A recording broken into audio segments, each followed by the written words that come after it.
Hello, everyone, and welcome to this episode of Cerberus at the Improv. I'm Payman Ascari. I'm joined today by Mr. Timothy Knight. Welcome, Tim. Good afternoon. Another beautiful day in the valley. Yeah, is it? Is the weather beautiful there? It's pretty cold up here in Whistler. It's like +4 here down here in Chilliwack. There's no snow. Yeah. Climate change. Yay, climate change. I'm also joining us today is Mr. Andre Meloche. Andre, welcome. Hi. How are you? I'm fine. And climate change in Quebec. We had 60 centimeters of snow yesterday in 12 hours. And today it is sunny, but we're expecting another 30 tomorrow. Hit us with, give us an update on your cat. What's the cat situation? No, the cat is still stuck in the snow. He's cleaning. No, we're cleaning. The king. You have to clean the road for the king. The king's coming? What? The king is the cat. My cat. Oh, the cat. Sorry. You know, his name is Marquis. Marquis, because I call him because he kills squirrels. So I call him Marquis de Sade. But somebody suggested me, so you should have called him Meow de Sade. Anyway, maybe it's too intellectuals. The jokes are very vague today. Yeah. We could just cancel the episode. I think whatever audience there was, it just left. I still have snow to shovel, but no, we can go on. Then to cancel the show, I have to go shovel snow. Yeah. But it's climate change, like you said. Yeah, climate change. Yeah. We this show, how many? I don't know how many episodes we've done. Like 10. It's rapidly. No, we're close to 20 now. Seriously? Yeah, we've been at it since mid-September. Wow. You sure? I know. See, after a while, purgatory just loses time. This is what happens when you don't get paid for your work. You don't get paid for your work. You don't appreciate it. Well, we are paid. We're paid in likes. With what, 7? Do we have likes? Can I buy drinks at the bar with likes? We're paid with follows. We've got like 7 followers on Rumble. We should be paid in crypto. Andre simulcasted on his. I decided to wake up. Oh, I know who that is. I'm so bad. Oh, David, that's a little too negative. David invited me to a podcast and I slept in. I feel so terrible. So I'm publicly apologizing on the internet for my terrible behavior. I apologize. Which is natural. I'm a bad human being. You heard it here first. You heard it here first. I admitted I'm a bad human being. The only good guy is the one in the middle. Who's that? Let's not get excited here. No, you know the concept of the Mexican standoff, right? Or the third man in a hockey game. In a hockey game, the third man is in the hockey game. The third man, but he's center. Penalty boxes, and he's always yes. Which I guess if this is the good, the bad, and the ugly, who's the ugly? This Who wants to be the ugly guy? We should you need a hat or we should make freedom conversation make that decision for us. Here, flip a coin out of 3. Which one's good and bad and ugly? We'll just wait. Here we are waiting for a commentator. Yeah. Okay, well, let's get started because there was every week there's a lot of news, but this week it was just out of control. Bonkers. Thank God the House is prorogued. It would have been even worse. Yes, thank goodness the House is prorogued, right? Can you imagine if they were actually able to make legislation? They make a bad situation worse. Okay, I should start doing my job. So we've curated a whole bunch of news items, but we're gonna blast through this. So Cayman curated. The rest of us prefer to fly by the seat of our pants, but Cayman said, no. We want to get paid eventually, so let's do this the right way. No, that's not true. This is a group effort. We're starting to sound like the CBC, right? That's not good. That's not good news. We're not that evil. The Columbia Broadcasting Company. So the first thing I wanted to highlight is sort of a discussion topic for the three of us to go over, but this concept of state media. So this is the infamous one during COVID. Like this is just the level of propaganda. And then when Trudeau was on the way down, even before his intention to resign speech, the media started doing its job. It was more objective. This was the infamous one where they went after Singh for supporting the Liberals, even though he's trash talking them. And now they're back to their previous role of just pushing state propaganda, like this whole Mark Carney resurgence in the polls. And we've also had Cian Bexley join partners with True North. So now we got this Juno News, which I think is going to be the new state-sponsored media. And I'm kind of wondering if Harrison Faulkner is the only, the last good person left in journalism. Isn't True North, that's Lawton, isn't it? Andrew Lawton? I believe so. Andrew Yes. Lawton, yes. Andrew Lawton, isn't he currently a candidate for the Conservative Party of Canada? Yes. So that doesn't smell at all. Everybody get your scratch and sniff stickers out. No, but it's a natural relationship. We should not be offended by that. Right, right. The contrary would be more surprising. Yeah. Because all those alternative media will one day become mainstream. We talked about that last week. Mm-hmm. Yeah, because we've watched except us, of course. Well, it's because we just started. we haven't been corrupted yet because we're still doing it for free, right? Lawton likely does smell. So these upstart alternative media groups that more or less got their legs under them during COVID mandates, and then especially got a big boost during the convoy events, and then that got them into the quote-unquote mainstream of the right side of the media. So they become a more or less reliable source of media during that period. But having come out of the suspended mandates, moving into that period, they now need something to talk about and something to complain about. So they become more and more focused on the red and the orange, and they become more and more friendly to blue because they fall into the trap of believing that Big Blue is going to save us. Mm-hmm. And so now they become captured. In my opinion, those media outlets have become captured media. So the bigwigs in those circles are likely to find themselves in a rebranded CBC when the Conservatives come to power. Does that mean that they will be less neutral? Because the fact that we see them, they're starting to be more popular, and Well, they have not neutral now. Okay. You answer my question. They're not neutral now. They're biased. They're pro-conservative party. But isn't a media or journalism, isn't it supposed to be neutral? Yes. In theory? Yes. It's the Walter Cronkite philosophy. Does it still exist? Right? No. No, he died a long not. time ago. But yeah, so the idea of finding a journalist who really respects the ideology of journalism. I just want to tell what happened. You tell a story. Right? And avoid the adjectives and avoid the adverbs, right? Because that's the personal inflection. That's where the bias is transmitted, and just tell the news. And that appears to be gone. I mean, even we, but we don't pretend to be journalists, right? We are pundits, we are commentators, we are color commentators, and we do that on purpose. Because to us, the entire thing is clown world, so we might as well have some fun with the clowns. Well, what you're mentioning is news, or I would say the noble heart of journalism has turned into entertainment. Yes. So that's why you need the adjective and the adverb. The adjectives and the adverbs are the info in the entertainment in the info. So infotainment is the new industry. Or the threat, because if you go back to the Toronto Star right. first page, let them die. Oh, that's very nice. Yeah, and that's a phrase you can have in an article. A very neutral journalism. That wasn't commentary. That was a condemnation. Yes, but they were all like that. They were all like that. Yeah. It was frightening. I read that headline, and I think, were we there? Was it really that bad? And the answer is, yeah, it was. When you look at this, if an unvaccinated person catches it from somebody who is vaccinated, how did they know?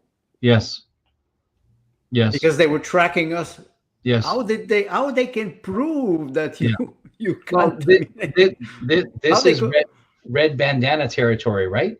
This is red armband territory. where This one people- was a little bit more extreme, but It but is. what Andre is describing is journalists are supposed to be investigators, sort of Mhm. like a Yes, detective, you know, yes, that's what I crime has been implied. committed. Yeah. You don't go in there and say, I don't like women, so let's see how can I make it so a woman did this crime. Yeah. No, if you figure out where the bullet got lodged, where it was fired from, who's That's got right. gunpowder on their Yeah. hands. Yeah. But It's so investigative journalism has corrupted into tabloid sensationalism. You know, it was even worse than that because it was hatred. It was This is. the article was so violent and aggressive. Today, you could say it is each hate speech. The way we look at it, when you say, "I honestly don't care if they die." Yes. Wow, what a society! Yes. it's really disgusting. What I can't believe that they published this. Yes. And this is Well, that's not a headline. that's not a headline, exactly. That's not a headline. That's a That's a threat. That's practically a threat. A declaration. That's a threat. That's a threat. And You know, and it was in every language. The narrative was the same in every language, whether it was French. Let's talk about Canada, French or English. Yes. Yeah, but somebody had to authorize this. That's correct. You'd think at some points the Toronto Star would say, you know, this is a legal liability. We can't do this. Right. They never asked themselves that question. They were protected. They were protected. What's the date on it? 22. August 26, 2021. 21. Oh, so then that means we had been in a lockdown since March 20 or March 15, depending on who you talk to. So this is already a year and a half of lockdown. So Yes. this is what we'd gone to in 18 months. You know, the banks, all the banks, we have 6 banks in Canada. If you exclude the Caisse de Jardin in Quebec, which is not a bank of charter, but they all act the same way, and they all froze bank account. And that's illegal, but they were covered by the government. That's right. What can you do? Yeah. You cannot do nothing. Yeah. A lot of people suffered from that. Yeah. If the RCMP won't prosecute fraud at that level, then the common man has no recourse. And no faith in the system. No reason for it. No reason. No reason, because there's no proof of honor to the badge. Well, you know, since 2020, I suspected that for many years, but the system for me is broken. Yeah. For me, in my opinion, democracy does not exist in Canada. But this week there has been increasing language about that, suggesting that we need to come to terms that we live in a totalitarian state. Well, maybe not totalitarian state, but it has all the characteristic of it. Yeah. People, they confuse, sometimes they mix fascism and totalitarianism. We'll not talk about communism, but they will mix. And I wrote a lot about it. And the purpose of totalitarianism is nothing can exist outside of the system. This is a characteristic that is common with fascism. If you think about the Mussolini motto was nothing outside of the state, nothing against the state, and nothing everything within the state. Everything within the state, and that includes media, and it goes into the mind of people, and people, they start to act like this. And Anna Haran, she gives an example about totalitarianism. She said there's a man who goes with a machine gun, and he has 100 prisoners, and he's bringing them to the Gulag. It can be in Soviet Union or in Germany. And he says nobody is creating an insurrection. They have the power, but they are all tetanized. They cannot act, and they rely, and because everybody thinks that your neighbor will be a traitor. Yeah. So that's That was we had the characteristic here in Canada. Yeah. Well, Many people, they say it was not totalitarianism. I agree, but all the characteristics were we have a lot of examples. But we have we're near, I think, near, or in some places, a situation such as those writers in the Russian gulags who were saying, I believed I was here because I belonged here, because I deserved to be here, because I did something against the state. And even though that they were being penalized with basically death, they believed that their incarceration was actually moving the state forward toward its goals. Yes, and they like you said, they believed in it. Right. So then a person who willingly subjects themselves to lockdown is effectively that same gulag writer. Yes, they are. You know, we call mass psychology, and they cannot get out of it. As soon as you try to get out of it, you're looked at by the rest of the people. They hate you. They hate you because you stand up, and they cannot support to be wrong. They think that they're. If you read the Psychology of Mass of Le Bon and Freud, you understand very well. And you need a charismatic leader. Let's not forget that Justin Trudeau was quite charismatic in a way. Yeah. So, what will be the next? Who will be the next?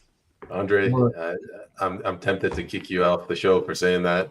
You do not say positive things about Justin Trudeau here. No. All right. Oh, I'm sorry. Okay, Yeah. okay. I will pick up a little bit later. Right? Yeah. So that's a swear jar. That's it. Is it? I don't know. It's payment runs the show. We've not yet developed a punishment. I'll send you an invoice. Yeah. Let's move on to this one. Actually, it's tied into what you guys are talking about right now. So let me paint a picture here when I say the erosion of political traditions. So last year we saw Texas ignored a Supreme Court ruling and they just put up razor wire. That's nullification of federal law. This whole sanctuary city craze, that's a nullification of federal law. Biden giving preemptive pardons to these individuals. I don't know if it's been done before, but it was, I don't know, certainly shocking to me. And now the states, they're almost undermining the concept of a federal pardon by saying, you know what, we're just going to, anytime the president pardons anyone, we're going to go after them for state criminal charges.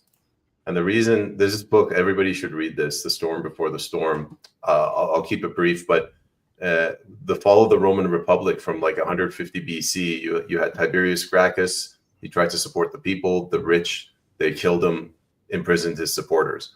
And then the poor came back and they got revenge against the rich. And then some general came in and got revenge against the poor. And then the poor got revenge against the rich again. And then Sulla came in and put them down. Sulla goes to fight a war. The poor start killing Sulla's partners and friends. Sulla comes back, starts a complete massacre throughout Rome. And it sets the stage for Pompey and Caesar to come in and sort of side with the poor. So this erosion of political traditions. What I don't know, Tim. What do you think about what I'm saying?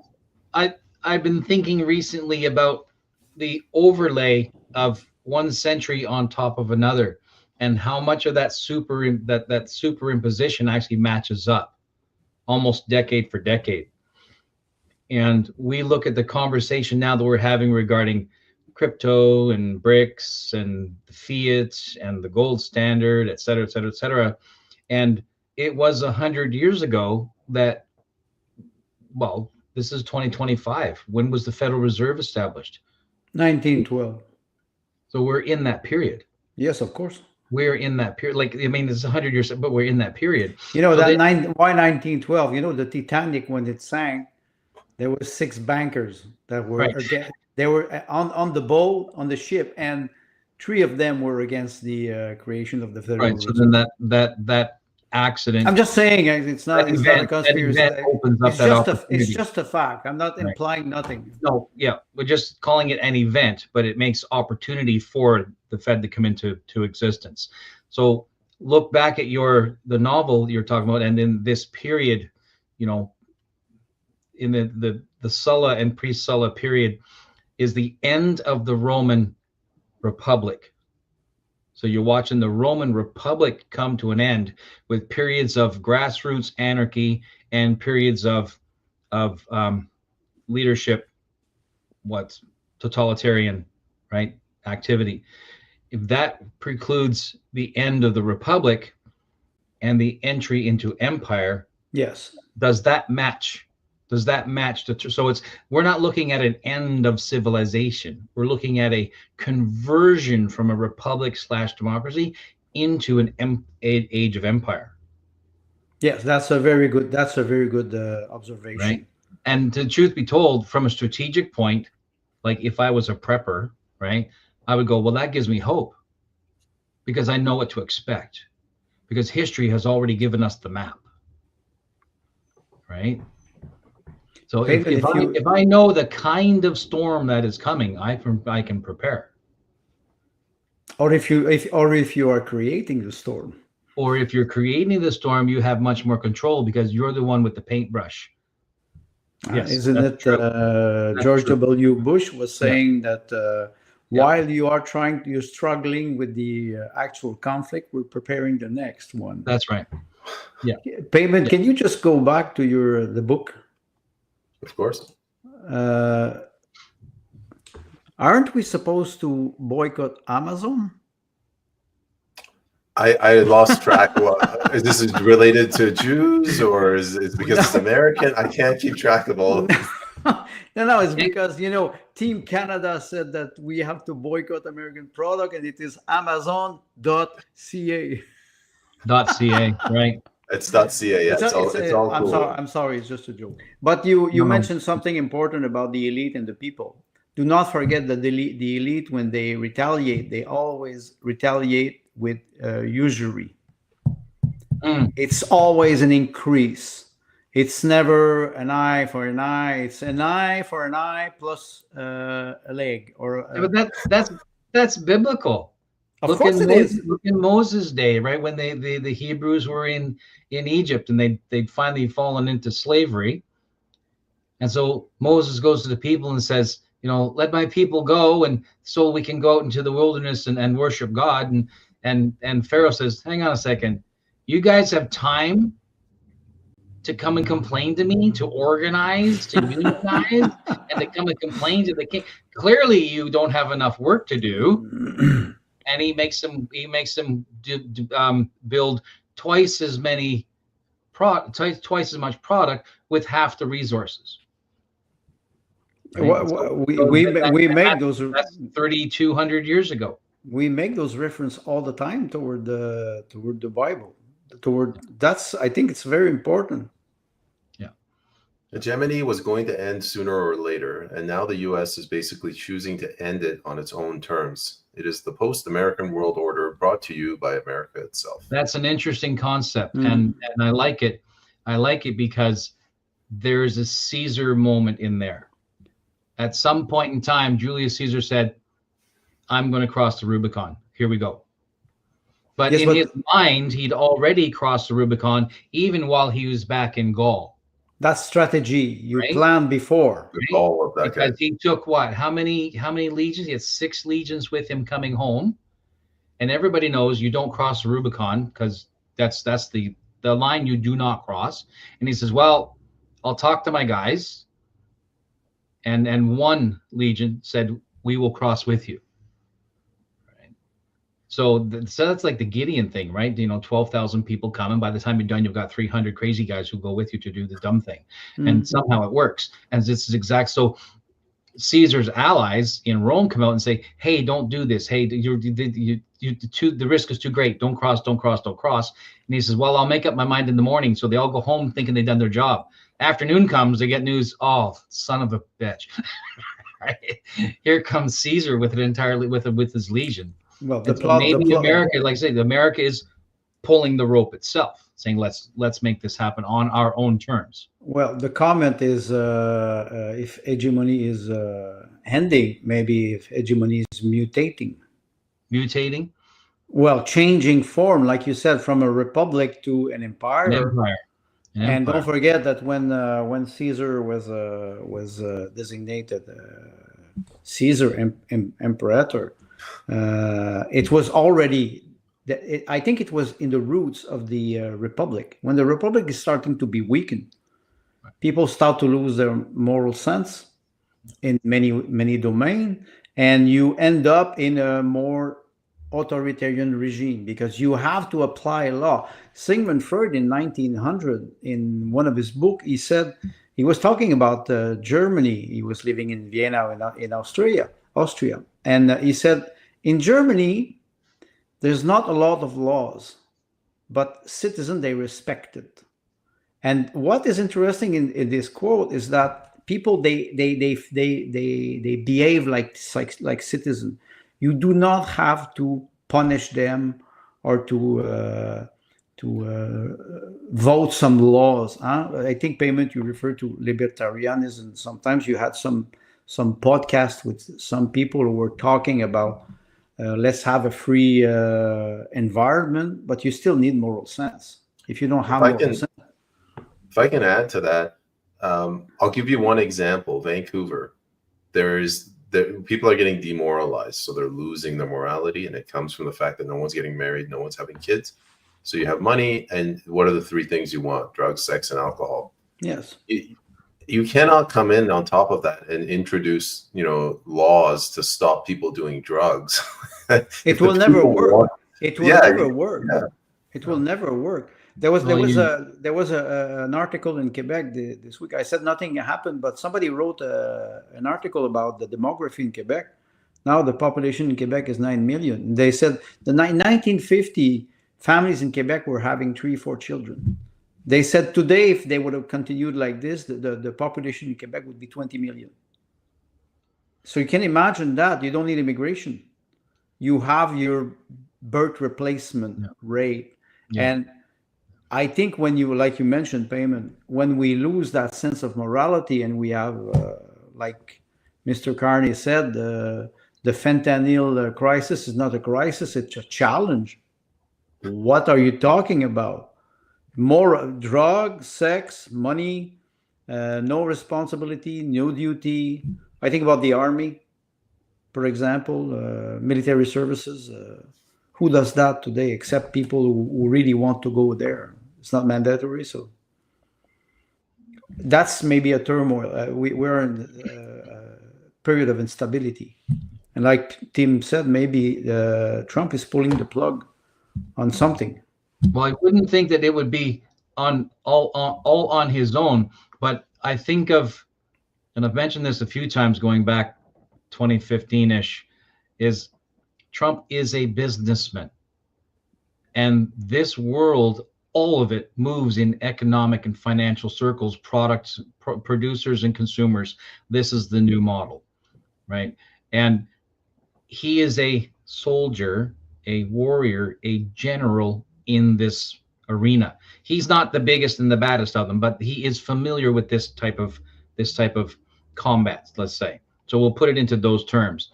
So then the Caesar-esque element there is that he is a businessman.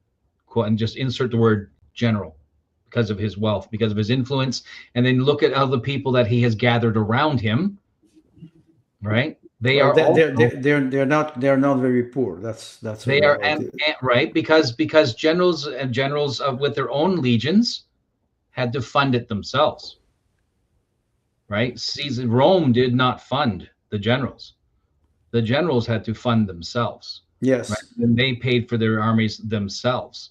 Right. So this is what you're watching. So you have the inner circle with Muscatel, right? And these are generals with their own legions. So you see the structure that I'm aiming for is you have a very Caesar-esque construct in that they hire lawyers, they're not lawyers. They hire bureaucrats, they're not bureaucrats. They are soldiers. Yes, right? Yes, it's a good analogy. That makes them unique in modern politics because they are not politicians. They are soldiers. They are, right? So my thought here is hegemony converting into corporatocracy? Yeah, that's a good reference. And you talk about the soldier. They are unorthodox. Yes. They act in politics because their name in office, but they don't act according to the classical politics, if I can use the expression. They will say something or they will do something that most politicians would not do. So They they are think not using, outside of the box. they are not using the UN playbook. Yes, that's a good observation. The UN, which is the international law based on rule. Yeah. That's the quote of Hillary Clinton. Yeah. Yeah. Always, I like Madam Clinton a lot. Wonderful human being. Kind, That's right. kind woman, good feminist. A good Well, feminine. no, sorry. I know. Good wife. Yeah. Where's the swear? I'm sorry. I'm not. I'm very vulgar. Where's the swear jar? We'll put it on your tab. Okay. All right. The next thing to go over, I'm just calling it propaganda wars. Let me go through it, and the audience will get a sense of what I mean. So you have Danielle Smith using the phrase "fentanyl czar." That's very intentional. So she's pandering to her base. You have our favorite liberal, Max Fawcett. He goes crazy every time Danielle or Alberta says anything.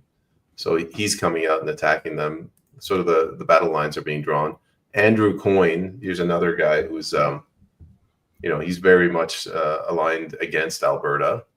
This is I always put up this quote when Andrew Coyne's being mentioned. He's like a foreign agent. Is he from Quebec? I don't know. That's a good question. Yeah, separatist foreign agent. Another one is this hot mic event, this hot mic incident. It wasn't a hot mic incident. He gave a speech to a room full of people, and he knew that message would get out. So this is PR. It's not a hot mic. I call that more propaganda. It's most leaks are intentional. Exactly. It's not a hot mic. Yeah. Sam Cooper, great guy. I'm not saying anything bad about him, but he's using the word, our real fentanyl czar. Again, he's falling victim to this terminology. Yep. I'm just making fun of myself. I said, making plastic straws great again. I'm probably falling victim as well. And I always want to wrap it up with this, just to point out how evil the media is. Yeah. The Western media is evil. It is evil. Yeah. Well, your title was propaganda. Yeah. So we have to go back to Orwell. So what's the purpose of propaganda? Well, to retain control, retain power. So it's like I look at what is happening now. The parliament is prorogued. The liberal and the leadership race, which is not a race, and everybody is having their own agenda, not caring about what is happening in the country. Whether it happens or not, they don't care. So it is quite interesting to see that they float above the peasants. Yes. But they need the peasants. I referred yesterday to this rally from Mark Carney where one liberal member was kicked out of the rally because he posted I would say undiplomatic comment on Facebook about Carney, and they stopped him. They checked his Facebook account, and when they discovered that, they revoked his membership and they kicked him out with security. Can I ask, who's they? Was this the RCMP that did? No. No. I think it's the security where the rally of Mark Carney was. The man posted that on X, and I was watching. I said, "This is a fake. It is not possible." Think about the tools you need to make that happen in real time. In real time. Think of the tool.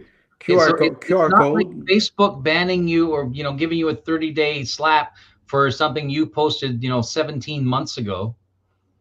It's 3 guys with computers, yes, laptops, whatever, standing in front of you saying, "Give me your ID," and then boom, and then instantly put a query into your Facebook history as third parties and pulling it up. They're not even Where did they get that authority?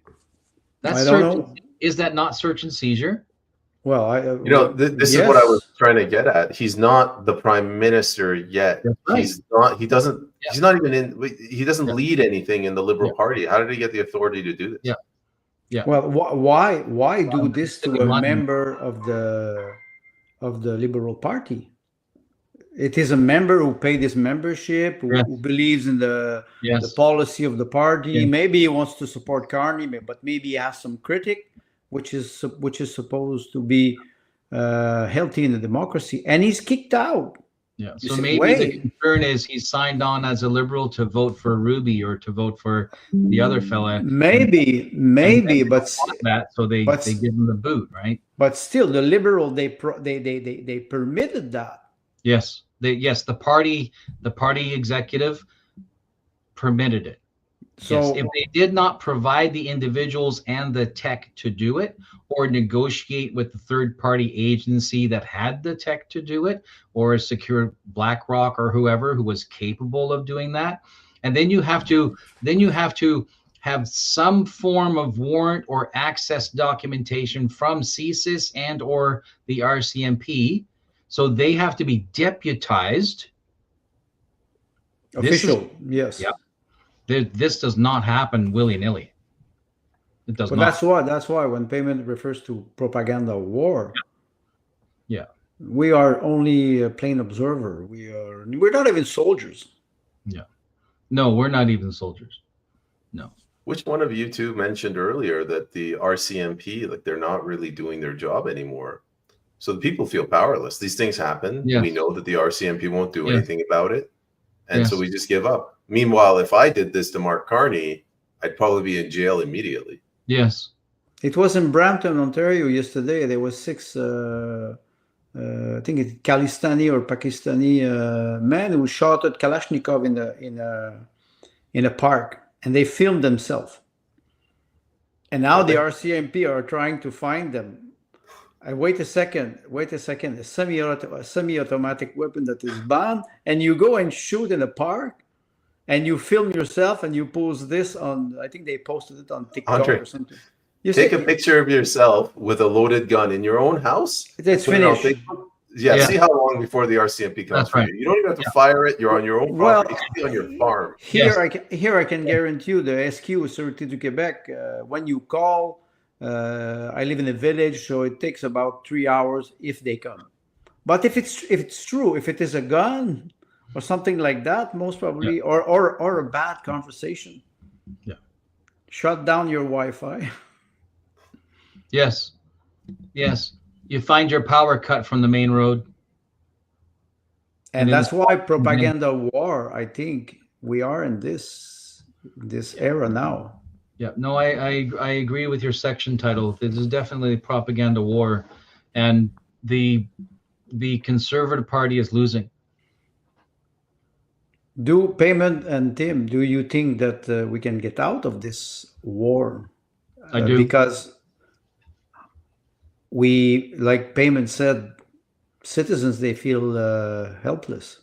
Yeah, and I appreciate that, but in spite of how dark we're painting it and showing that there are agents and agencies with access to way more judicial and security tools than we might even think possible, I still think that the commoner, the citizen, has the power to switch this around, right? And yes, we are responsible for creating these problems through our own largesse and our own bourgeois lifestyle and thinking that, well, I'll just let other people deal with it. I've got my own stuff. And so this is how we get here. But I think we can turn that around. Even to the 11th hour, I believe we can turn that around. Right? I do believe we can turn that around, but it has to be at the grassroots level.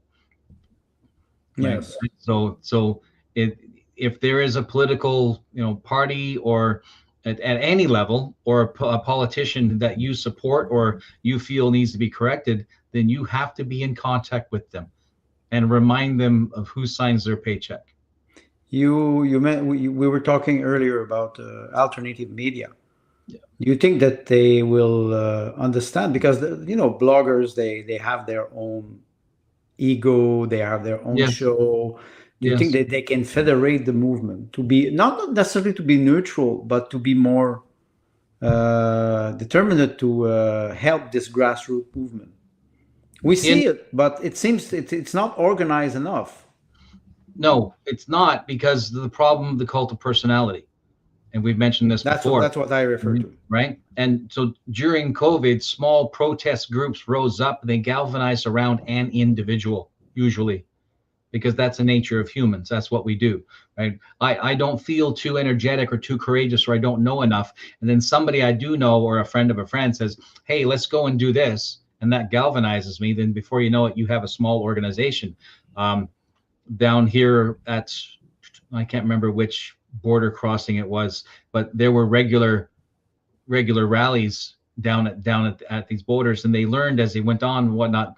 And then that was going on for several months while the convoy was being arranged quietly. And then when the convoy became a thing, then a lot of these small organizations and small groups came in support of it, but they remained disconnected because the cult of personality had established this little pyramidal structure around that one individual, even during and even after the convoy. Yes. And rather than them galvanizing, the right word is unionizing, organizing around, say, a board or a collective, and then doing things nationwide, they chose to maintain their own little identity and their own little pet projects. And so the problem with the right is it doesn't organize, because we are independent thinkers. We take upon ourselves the things that need to be done. Whereas the left, being more community minded to begin with, will very easily organize. It's a like character. What, like Woodstock? Yeah, it's a character, right? I refer to this because we talked about activism. Yeah. And in one of my recent articles, I referred to a movement, a sudden movement, that will mutate or evolve into a political organization with structure. Because you have to be able to galvanize those energy. Hate is not a good argument. It's not a good. It's not a good behavior. You need to transform this hate into determination, into a movement that will be positive. I like always the idea of Arnold Aino. He says, okay, it has to be optimistic. The message has to be optimistic. That you can transfer the activism into a movement that will be structured. I don't say it is easy. It's difficult. I actually disagree, because I think the message needs to be we are in a state of emergency, this is why. But the call to action must be positive.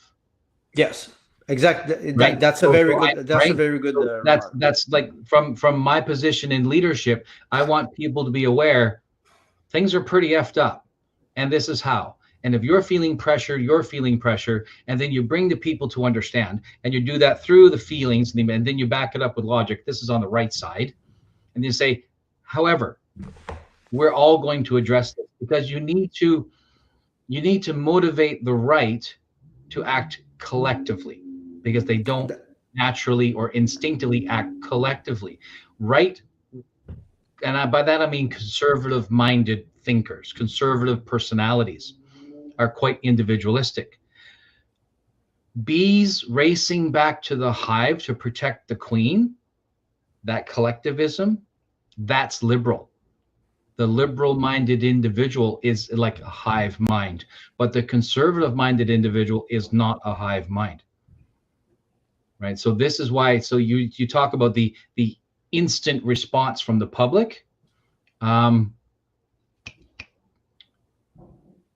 Floyd, instant public response, like George Floyd. George Floyd, like that was like telepathy across that entire group. And before that was Rodney King, right? Instant. Yes. instant response from the Yes, people. but those are minorities that are controlled. You And- can control them, and you can make them do Useful things idiots. for And yet- political purpose. And that's true. They are minorities, but they are also millions. Right? Yes. These are hundreds of thousands and millions. So are they on the fringe? They are, but we forget that we got 400 million people on the continent. Hmm. Right? So my thought there is, if the right wants to stall what's coming or stop it entirely, it must act collectively. Self-governed, says Floyd, was a color revolution. You know what? He's right. He's right because they always manipulate. Like I said, they always manipulate minority to overturn a government or to change policies. Can we go to one of the audience members? She's got a question. So first, Sue says hello to the panelists, and her question's kind of broken apart across multiple ones. So she's talking about how we shouldn't rely on the U.S. and we're responsible for our own problems. And then here's a good one. She says the main problem with Pierre Poilievre is the inability to pivot, usually caused by overmanagement. If a corporation did the same thing, they would go bankrupt. Yeah. It's a political party that relies on a three-word platform has no platform. Right. So all he has is marketing. Those are slogans. Yeah. All he has are slogans. And he's sales pitch. And his right. So the pitch without, what do we say? Features, advantages, right? FAB, right? Features, advantages, and benefits. And he's not talking about features. He's not talking about advantages. He's not talking about benefits, because if CPC is the product, tell me about the features that make it unique compared to the competition. What is the advantage to me as a citizen to hire the CPC to represent me in Parliament, right? What are the benefits to me as a citizen that I'm not going to get from the competition? He doesn't provide any of that, because that's called policy, and they don't have any, because they simply parrot the UN. So his inability to pivot is because he's anchored into the UN narrative and told, you're next in line by the UN, I think, via WEF. I think he's the heir apparent according to the UN and Agenda 2030.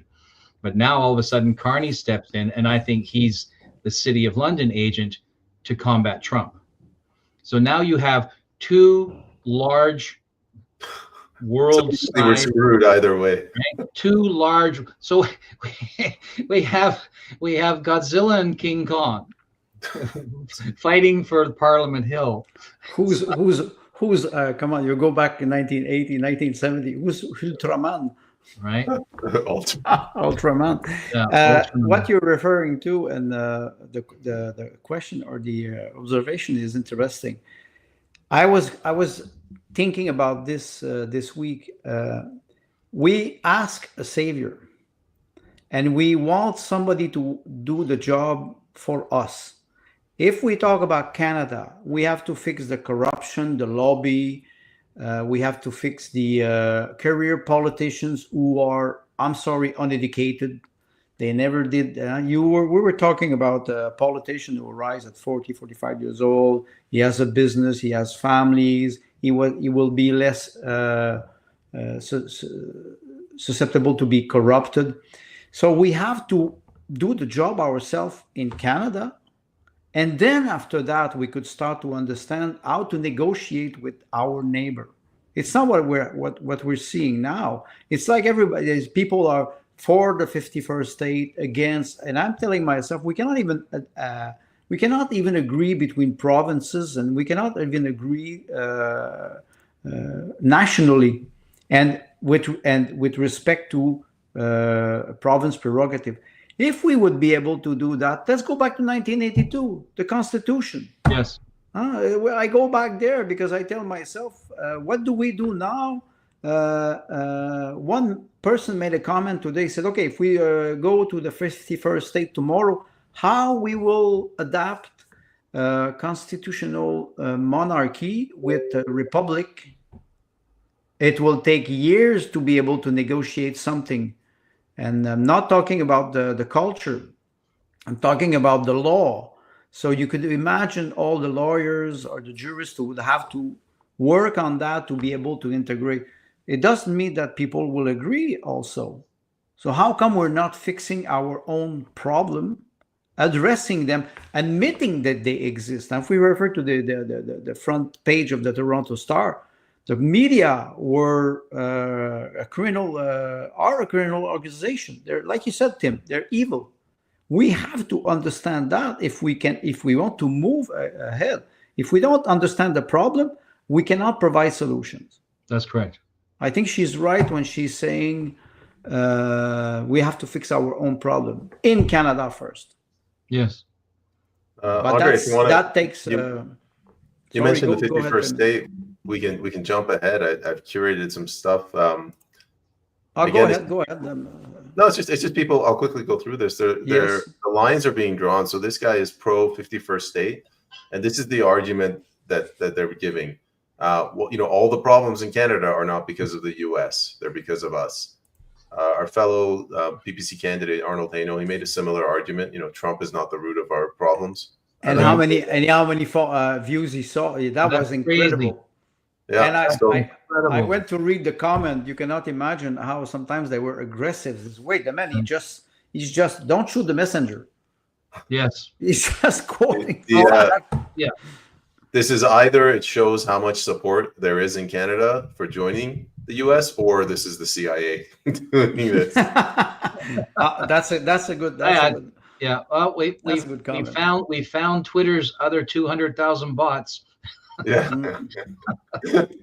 Same argument here. Gov is an anarcho-capitalist. Same thing. Pointing out that the problems are from within, not from the U.S. I saw this. Somebody sent this to me. They're really pissed off. Like our governments are telling us we're all genocidal maniacs. Canadians are racist. Then all of a sudden, they're telling us to be proud Canadians. Right. I like this one. Yeah. The flag one. So they're saying the convoy was was a racist movement, and now the liberals are taking on the flag. I had another one, but this gentleman JP, he's gotten big. He's all for separating and joining the U.S. This woman right here. This is nice. Said it out loud. This is not possible. I guess I can read it. Canadians are fuming and fighting back, and as a side benefit, we've reclaimed the flag from the awful convoy co-opting. Let's go, Canada. This woman is a CBC swamp creature. Wow. She worked for the CBC. I think somebody on X published something, said, aren't you an ex-CBC journalist? Oh, that was Nikki. And Nikki Pylon, I think. Nikki Pylon. And it is funny because you look at that and you understand from where she speaks. Yeah, I don't know if you want me to go find it. No, it's just because this woman, I think she has her periods. Close your open X. I will not say it loud. Then this guy, I don't know. Now this guy's trying to be relevant. He's saying, "Oh, we can't talk about the Arctic without including the Inuit." And at this point, like you can't mention North Vancouver without including the Iranian community. Like, where are we going to take this? So does that mean you can't talk about Edmonton without including the Newfoundland community? But that's what I was referring to. Everybody's talking with pursuing their own agenda. So they don't talk to each other. This is intersectionalism.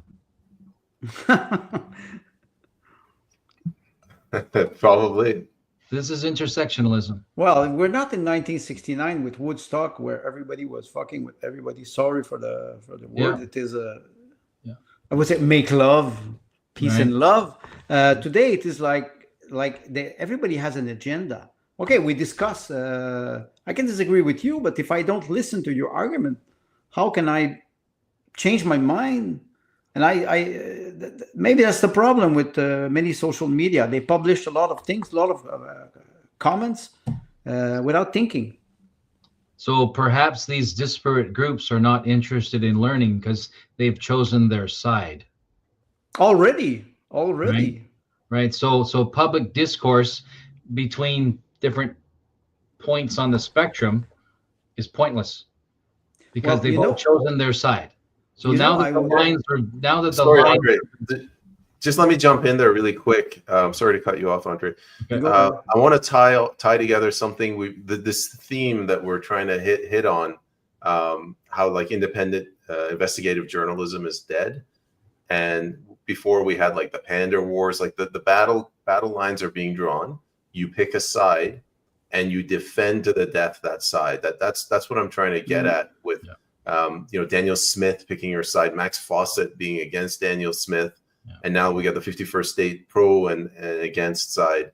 There's no objectivity. There's no search for the truth anymore. Yeah, you're right, and that's what I'm referring to. The fact that they pick a side, and that's what you see. Team Canada, and this woman who Team Canada. Come on, Legault hates Ford. They all hate Daniel Smith. They don't even know who David Avey is. They don't care. But suddenly they're in Washington spending hundreds of thousands of dollars of citizens' money to be able to meet Donald Trump. You can see the meme about François Legault in Quebec. It is so funny. There's no such thing as Team Canada. Now they gather all behind the Canadian flag, and they will paint again what was maybe one of the most important moments in the history of Canada, which is the Freedom Convoy. Yes. Where people gathered. I saw Quebecers. I will call them Quebecers. Like I said, I'm French Canadian, but some people, they consider themselves Quebecers. I saw them go there. I know personally a man who was an inventor. He was in Ottawa. He was bringing fuel to the trucker, and the constitutional battle was forgotten. They were fighting something. They were fighting freedom. Yeah. That's why they call it Freedom Convoy. I think that was a great moment. So this woman, when she makes this comment, she missed everything. Yeah. According to what we would say, what is the history of Canada? That's part of modern history. Yeah, she probably lives in an apartment in Ottawa downtown. Oh. Alone with a glass of white wine and a cat. Yeah, and the window facing the honking truck horns. But that's what you're calling political warfare. Yeah. And the way forward is for us to continue to press. That's it.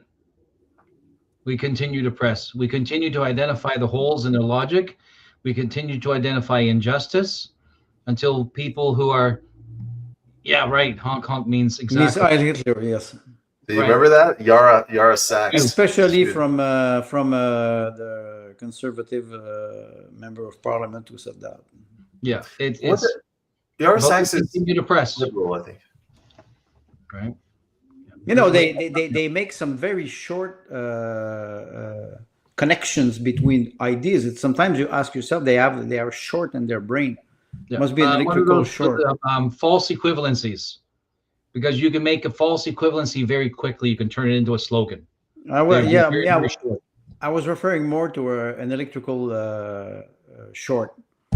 The two wires touching in the brain. That's it. Yeah. It's finished. The brain is grilled. They don't think, they react. And in the parliament, in the House of Commons, you often listen to the debate and they react without thinking. Yes. They just follow the line of the party. They don't care about. Yeah, that's it. I found it for you. That's it. Oldenbarneveld. And a public affairs counselor. So her means of maintaining public affairs is by creating groupthink against an undesirable margin. How many millions? 37 millions for that global affair sent to Africa, in a country in Africa. I think it's Gabon, so they can teach people not to shit on the street. That was Canadian money, right? When you look at this, you say, "Wait a second, we could keep this money here because there's a lot of people who shit on the street now in Canada. So Well, We Brampton could anyway. use that money at home. we to can use that people money at not to home sit on the street. Yeah. to educate new Canadian citizens. Yeah. Let's be serious. When, They're, when do we they're, become a third world country and qualify for some of that sweet aid money? yes.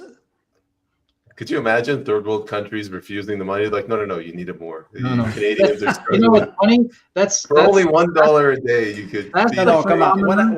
When I was 10 years old in school, little boy, the director was arriving in the afternoon and saying, "Okay, we will sell you some small pictures of Chinese people who are orphans, so you have to give 5 cents."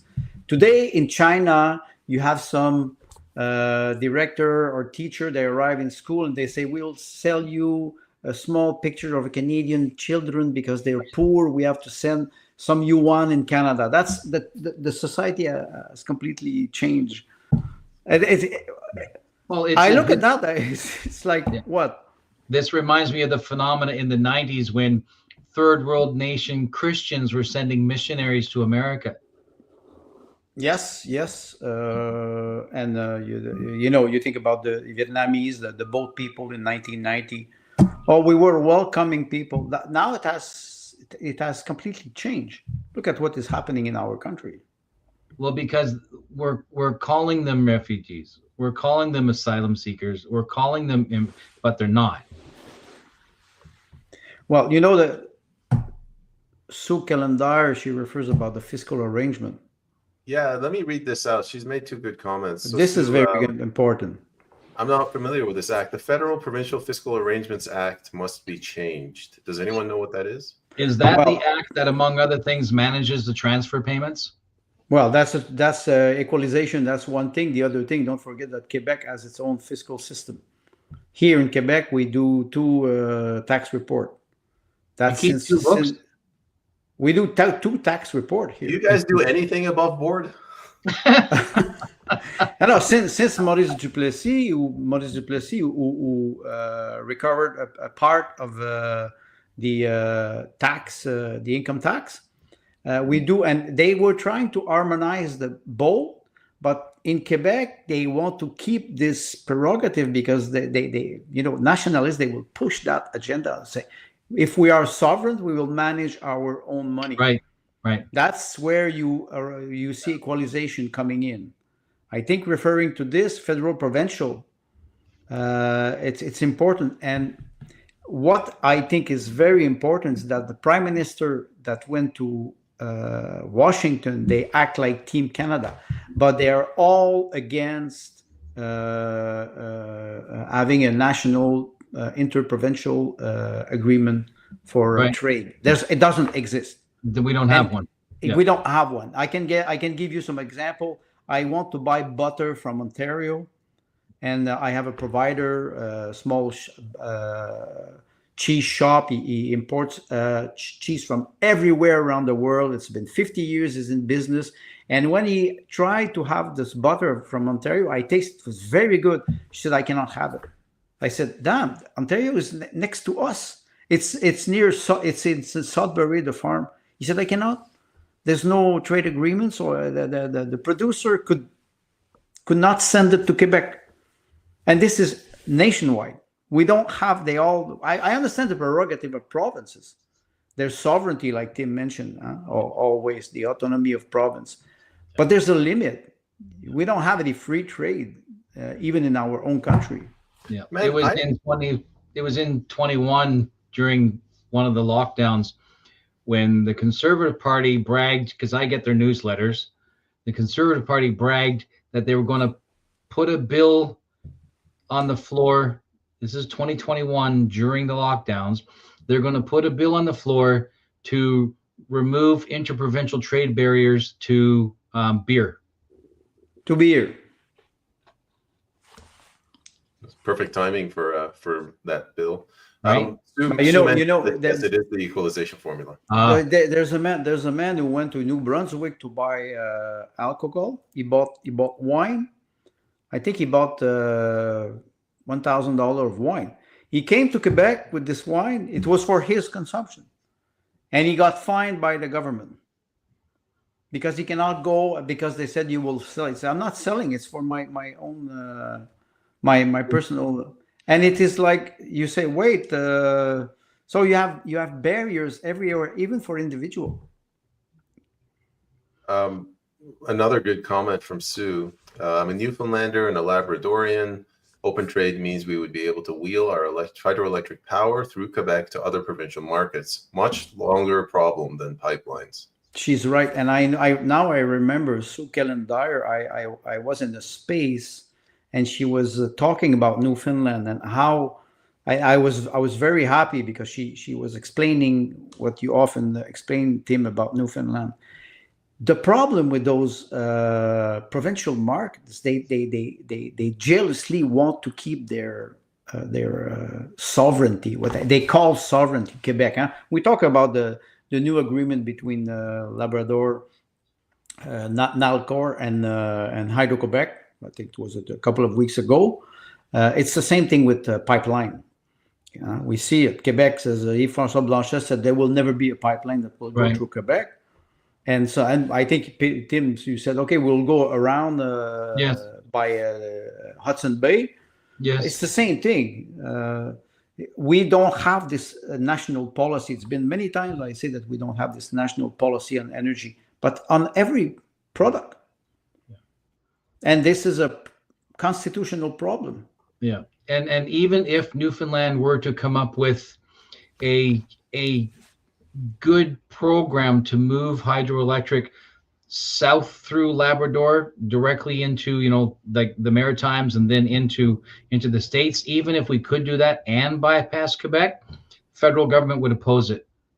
Well, you know what happened when Ontario in particular would oppose it. Yes, I think it's important you mentioned Ontario. Memorandum of understanding, yes. Yes, exactly. Yeah. You know when they started to develop the Lower Churchill, the federal government subsidized Newfoundland. I don't remember the amount of money. It was quite a lot. I think it was $6 billion to develop the Lower Churchill and to be able to bypass or go around Quebec with an underground electrical transmission connection. It didn't work. But the idea was there. They said, Quebec doesn't want to collaborate. Let's go around. But where's the national policy? There's no national policy. Can you explain this to me? How is equalization not a transfer? Well, equalization would be, I think it's related to the GDP. And the transfer is for program, like healthcare. Equalization is the formula. Is the formula, and transfers are the physical transactions, the wire. So where, for example, a transfer from Ottawa to BC, which is largely wrapped in healthcare, wrapped up with the healthcare bow, right? In which case, Ottawa says to BC, "Here's your X number transfer payment for, et cetera, and this is for healthcare, and if you want it, you're going to exact this policy." So what they did was they passed and then made the province the hammer for the COVID mandates and attached it. You want the money, you'll go do this. That was what they did with the COVID. Yes. Yeah, and it's not just, they don't just do that with COVID. They've been doing that for decades with a variety of other national or Ottawa interests. So they hold the transfer money at bay and then demand something in back. So my specific reference here, Sue, is to British Columbia and what they do with healthcare. We're getting a hard no from Sue. No, that's okay. That's okay, because I mean it's but she made a comment about let's say Newfoundland selling energy to Ontario. The system already exists to transport the energy from point A to point B. Yeah. You have to pay the fee. You have to pay the fee, the transportation of the energy. All network are connected. Yeah. So it's not a question of it is not possible. It's a question of contract. Angers Newfoundlanders enough is when they realize that the current Quebec Newfoundland renewal arrangement only pays 3% to Newfoundlanders. Yes. Right, and it's something like 60 or 70% goes to Quebec, and then the remainder is to the corporations that are the utilities that are making the actual work happen. But it's what did we figure that the difference in profit between Newfoundland and Quebec was 24 times. So Quebec is making 24 times what Newfoundland is being paid for a waterfall that is actually inside Newfoundland's territory. I believe they call that laughing all the way to the bank. All that laughing all the way to the bank. And they'll probably try to pay Newfoundlanders in $3 bills. But you see, Sue Calendar, she makes a very good distinction between transfer and equalization. I think, and transfer toward health and education, because health and education are provincial prerogative. They already, the law of the Health Act is national, but the application of the act is provincial. So that's why you pay taxes, you send the money to Ottawa, they give you the money to implement or to manage your healthcare system. So it's supposed to be. Did Tommy Douglas's plan for a national healthcare, was that then hijacked so that Ottawa could maintain control? That's a good question. And you know who would be able to answer to this? Arnold Eno, because he knows a lot about healthcare. No, it's true. No, it's true. And he always referred to Tommy Douglas. Always. Interesting. So maybe it was hijacked for. Think about income tax. When you send us today this little comment about gold standard, yes, income tax was supposed to be temporary. Yes, World War I. It is World War I. World War I. It was supposed to be temporary. So when we arrive in a society where income tax is a burden on your property right, I think we have this discussion often. You're not an owner. You're not an owner. You're a tenant. We have no sovereignty here. If you compare this to the United States, if you drill on your land and you find oil, you have the right to exploit it. Not here. Yeah. I think payment you did the space. I'm not sure about the Crown land. I hate Crown land. Audrey, I wanted to add one more thing. Tommy Douglas, when he sort of started regulating and taking over the healthcare profession, the doctors, they tried to mount a resistance. So they got together and they tried to fight it, but they had two problems. One, doctors aren't really good at this. Like, government is very good at stripping your rights. Professionals, experts are not good at defending their rights. They're only good at whatever they're doing. The second problem is the problem we're noticing today. It's very hard to get the public interested. You go to them, it's like, oh, they're encroaching on healthcare. People are like, I don't care, I'm starving. I don't care. My husband died the other day. It's interesting what you're mentioning, because right now in Quebec, I said nothing happened in Quebec, but it's not true. Right now in Quebec, the government wants to pass a law to forbid doctors to go in private sector, in private clinic. Right. All of them. And there's a big movement now, a big resistance from doctors, because you have about 25 to 30% of the doctors who do not want to stay in the public system. And now the government is saying, we will retain you in the public system for at least 5 years. Yeah, let's say you get out of the university at 28, you have to work 5 years in the public healthcare system. And then at 32, 33, you can start your own clinic. Half of your lifetime career is gone. So now there's a big, they're trying to fight back, because they say, wait a second, where's our independence? A doctor is supposed to be a liberal profession. He's supposed to give a diagnosis, and only the other doctor of his order can challenge him, or he's supposed to be a liberal, what we call a liberal, an autonomous person, a professional. Now he will become a public worker. And they try to fight back, but I'm not sure they will win. Doctors, I said, they're not good at this. They're great They're not at good. slicing you open and removing your appendix, but they're not good Well, at communicating. but what stops them from being good at putting money into local candidates' pockets and saying, "Speak for us"? I Why don't don't they do know. that? Well, what you will see, le Collège des Médecins, how they acted during COVID, they lost all credibility. The Order of Doctors in Quebec. It was the same Yeah. thing in Ontario. It was the same thing Yeah. everywhere. Yes. Who trusts them now? The BC Nobody. College of Physicians and Surgeons. I think Payment had an interview with a doctor in BC. I don't if I recall, and it was very interesting because who can you trust if you cannot trust your professional order? So it's a big issue. And I think she mentioned that we have to fix our own problem, not expecting a savior, a political savior, or an emperor that will annex our country. It's not going to work. What you just described is another superimposition, and that is, there was a time when the kings of England usurped the power of the guild for his own designs. Where the idea of the early guilds was to give local craftsmen, tools and collaboration and access to reasonable better markets.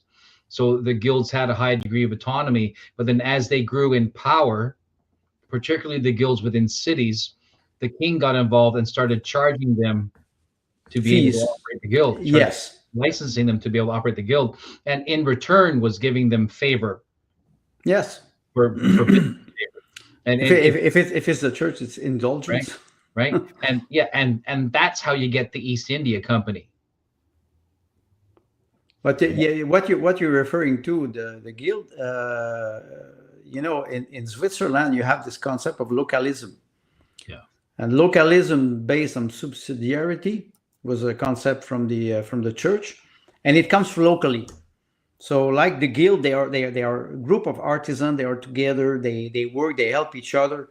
They form a group, merchant, but they have duties, and they have knowledge. What do we have today? The order, the College of Doctor in Quebec or in BC or in Ontario, they are corporate businesses, and they will comply to the recommendations of the World Health Organization. That will be funny. What happened in United States? What's happening in the United States now, when they will get out of the World Health Organization? Now, officials in the World Health Organization are freaking out because they will not have any financing. Oh, boo-hoo. Yeah. Too bad for them. Yeah. So any questions come up in the audience, I'll go back and I'll read them. But moving on to the next topic, I'm calling it pander wars. Every political candidate is pandering. We all saw Michael Clark pandering a moratorium. This Ruby Dalla, she's talking about deportations of illegals. I guess this isn't pandering. She's just a communist, but they're talking about UBI. I think she's NDP. I didn't know who this lady was, but Ontario Liberal leader Bonnie Crombie is going after the international students. That's pandering because that was their lifeblood, this whole liberalism. Trudeau is pandering about breaking down interprovincial trade. Not that he was for interprovincial trade barriers, but it never came up. Now he's pandering to shore up support. Jagmeet Singh is trying to stay relevant, 100% tariff on Tesla. That's pandering. Pierre Poilievre, he's going Canada first. I mean, I should take myself out of there. But like, he's going Canada first. To me, that's pandering this late into the game. Yeah. Some people also say he's pandering with the press, quotas. And that's always your fascist newspaper to round it off. What's the definition, the real definition of pandering? Trying to talk to somebody. Are you asking me to bring up ChatGPT? No, but when you pander, you tell somebody what he wants to hear. The definition of pander is to gratify or indulge an immoral or distasteful desire, need, or habit, or a person with such a desire, etc. So he's Okay, appealing to a more base nature. that's exactly what I'm referring Right. to. Yeah. So is this still pandering, or is this technically not pandering? It is. It's appealing It is, to it is, because the it base is. nature is amygdala conversation, right? So if what they're all saying is they are appealing to the people's base response or a well-aligned response to a particular subject. So they've gone out to the polls or their pollsters and said, well, now we're all swinging toward, we want a moratorium. Well, we better move toward that. And so it's the definition says, you know, immoral or distasteful, but that's not necessarily true. The base desire is the more accurate reference. So they're specifically saying things that will motivate people emotionally, because everything goes through your amygdala. It doesn't have to be logical. It just has to be emotional. Well, you know what you're referring to is the what's it, a primal behavior. Yes. You by a classical politician, he will do that. He will try to have a speech that will appeal to people who are attending the rally, and he will try to be nice, and like Carney is playing hockey or he's serving pizza, or like the example that Payment is giving. They all pander to their clientele, their customers, or their group of interest. Yeah. That's what I was referring to. They don't listen to each other. There's no rationality in this. Yeah. It's Since emotional. COVID, the governments have been pandering to WEF and the UN and other unelected organizations. Now that they're saying, wow, we might lose our jobs, they're starting to pander to, now they're starting to pander to Canadian groups because we're the ones who mark the X on the paper. Mm. So that will shift, because once they finally find themselves back into their old chair, they'll ignore us again and go back to pandering to these unelected third party and agencies outside of Canada. So that would be the immoral end of it, which is what Bernier says, morally and intellectually corrupt. Right. So that's that aspect of it. So suddenly hearing language that panders to Canadians' base fears, particularly regarding the crisis caused by immigration, right? Was it four of those people were speaking about anti-immigration, and Trump is talking about, or not Trump, Trudeau is talking about taking down trade barriers. Why? Because he doesn't want to talk about immigration. But the other everyone else did. Well, you know, okay, the pandering, could it be an indicator that they know something that we don't know, that an election is coming? If they're starting to pander, it's because they need, like you said, they need voters, and after the election, the general election, they will forget us again for 4 years. Right. That's right. So maybe they know something that we don't know. Same thing happened here in BC with the election just passed. Is David Eby spent a whole lot of time pandering to his base out in BC, and then immediately afterwards, Victoria just stopped talking. Yeah, but this is a little bit different. Like, maybe it's not even pandering when you've spent your entire party vision is on getting rid of the white man, you know, bringing in as many people, multiculturalism. It's like a United Colors of Benetton commercial, right? Rather than onto the legislature. Yes. And then you do a 180. Yeah, that's what I mean when I say it's not just that they're pandering; they're lying. Well, they're scrambling to keep their seat. That's it. It's not complicated. That's the economical or financial incentive. I mean, I'm hoping for a fall election so that I'm better prepared. But maybe you're right? Maybe it's it's a bumper sticker, or at least a T-shirt. Mark Carney prints money. Justin Trudeau wastes money. Jagmeet Singh borrows money. None of them manage money. Right. Well, they don't have to manage money if the budget balances itself. The budget, does that still exist? You're right. How many billions of deficit this year? We don't even know. Was it Kathleen McKenna misplaced $90 billion? It's $90 billion. I know. What is that? Because Come on, who amongst us hasn't misplaced $90 billion? Be honest. Oh yes, I did it. So in a previous I life. did the math in a on that. previous life. If I spent $100 every second, it would take me 238 years to spend $90 billion. I mean, like, Yes, how it's because you don't have the same taste as do you wrap your usually head around that who kind of money spends $51,000 on booze every month. every month, right? Every month. Every month. It looks very I attractive. spend for that Trump. in my lifetime every month. The sun is creeping you know, in on my head again. numbers are not important anymore. No. They're not Is there important because a solar eclipse where you are, Tim? Yeah, I was just going to make a comment about that because I have my blinds open and the sun is coming through. No, it's the CIA. We explained CIA this shutting down is It's We the explained mothership this last that's week. going over him. this last week. See, and I have a yeah, head. that's what we I have call a head in over there, French but clair obscur, light. the sun is brighter. I'm dealing with SAD. Shut up. What's SAD? Stop picking on my disorders. Seasonal affective disorder. A lot of people in northern climates get that. Is where feeling Because a of the little sun? bit more down than winter than the normal people. Because But of the sun. like, I had coffee this morning, so nobody will get murdered today. It's all good. Okay. Why don't we go to the last?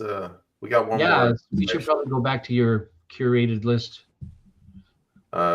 I'm really disappointed. Sue has stopped messaging at a frequency of one or two per minute. We got no content without Sue. Just miscellaneous stuff. So this is gonna be a little easy. The Trump administration position on Ukraine, they basically gave the middle finger to the globalists. Yes. And CIA. European Union is freaking out now because Great Britain said, "Oh, maybe we should postpone the negotiation until Ukraine is in a better position to negotiate." Trump called Putin, and they said, "Okay, when do we meet?" They were supposed to meet in Munich. No, they were supposed to meet in Turkey. Then after that, they were supposed to meet in Munich. And I said, "What? They're changing the place all the time. Maybe they're afraid for an assassination attempt." But Zelensky now is in a panic mode, and European Union leaders, they are in a panic mode because Trump does not listen to them. J.D. Vance was in Europe for an AI conference on security. And he said because Olaf Scholz said we will not permit the Russia to go back to the G7, and J.D. Vance says I will not negotiate with Olaf Scholz anyway. He doesn't have a long time to stay in power, so they don't care about European Union. There was you guys keep talking. I'm going to try to find it. Well, all of those comments that gentleman make are about NATO. They're about NATO. So that's all about NATO. So the question is, what is the fate of NATO if the North Atlantic Treaty Organization loses its primary partner? Well, look at that. Okay, first of all, when you look at the returning to Ukraine pre-2014 border. Oh shit! I did not see this.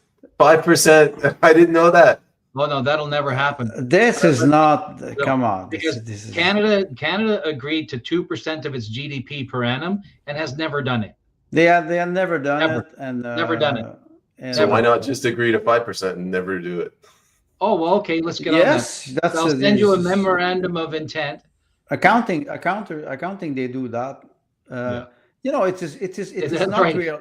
We agree to 5% and then write down 3% and say we did 2%. It's when you owe money to the Canada Income Agency. I don't know, CRA. What do you call this?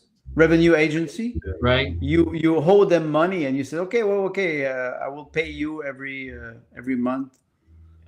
But they have what 21% interest rate. So that's Canada will keep This is sending money to Ukraine after a peace deal. They will use our money to pay back American loans to Ukraine. she knows something that we don't know. When did we co-sign an American loan? You did not. When we gave up our military. We gave up our Woo. So what's that? When did we lose the Avro Arrow? That's how far back. 1951. Right there. So there. 1951. We lost our military when we gave up the Avro Arrow. The Arrow. When the government told Diefenbaker, we're going to be your daddy, so don't you go building no military. Yes. So and that was a very extraordinary plane. I saw. That was incredible. It was incredible. 1951. Let's jump in here. Let me read this to Tim, and then I got a question for you. Yeah, I wanted to respond to this. Yeah, I think you did. Carney is going to call an election in March, my opinion. He has momentum and a message of fear. The USA waiting means momentum would shift back. He's trying for a minority with deals already in place. I had a question for you, Tim, and I already forgot it, so go ahead. It's okay. I'm going to deconstruct this, and maybe it'll be the answer to your question. Carney can only call for an election after March the 24th. Because of prorogation. In addition, he must actually be a member of parliament when that happens. In addition, he must actually be the prime minister when that happens. However, if all of those things are met, his momentum, yes, he does have momentum. The message of fear, the USA is, we talked about this over the last couple of days. I think Carney is the citizen of London's agent to stall Trumpism across the Canadian border in order to protect the British pound. And so we talked last night when we were preparing this about the equivalent of the Suez Canal. Right? So Yes. the Suez crisis. So I think that Trump's conversation about the mighty American dollar and what it appears to be on the surface, like he's going after BRICS, Russia and China, India, etc.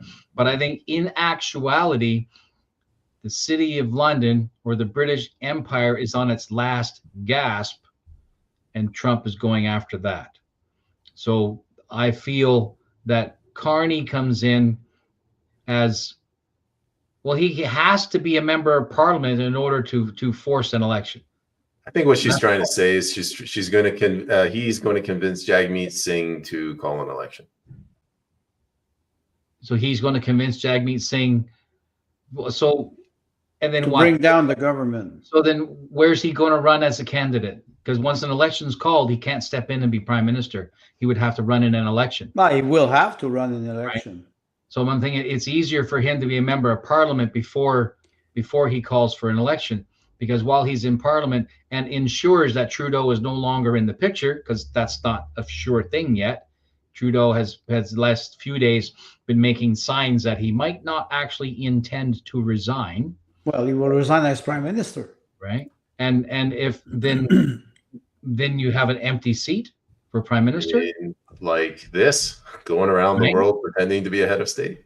Right. So now he's bringing his resume for his next job. Yeah.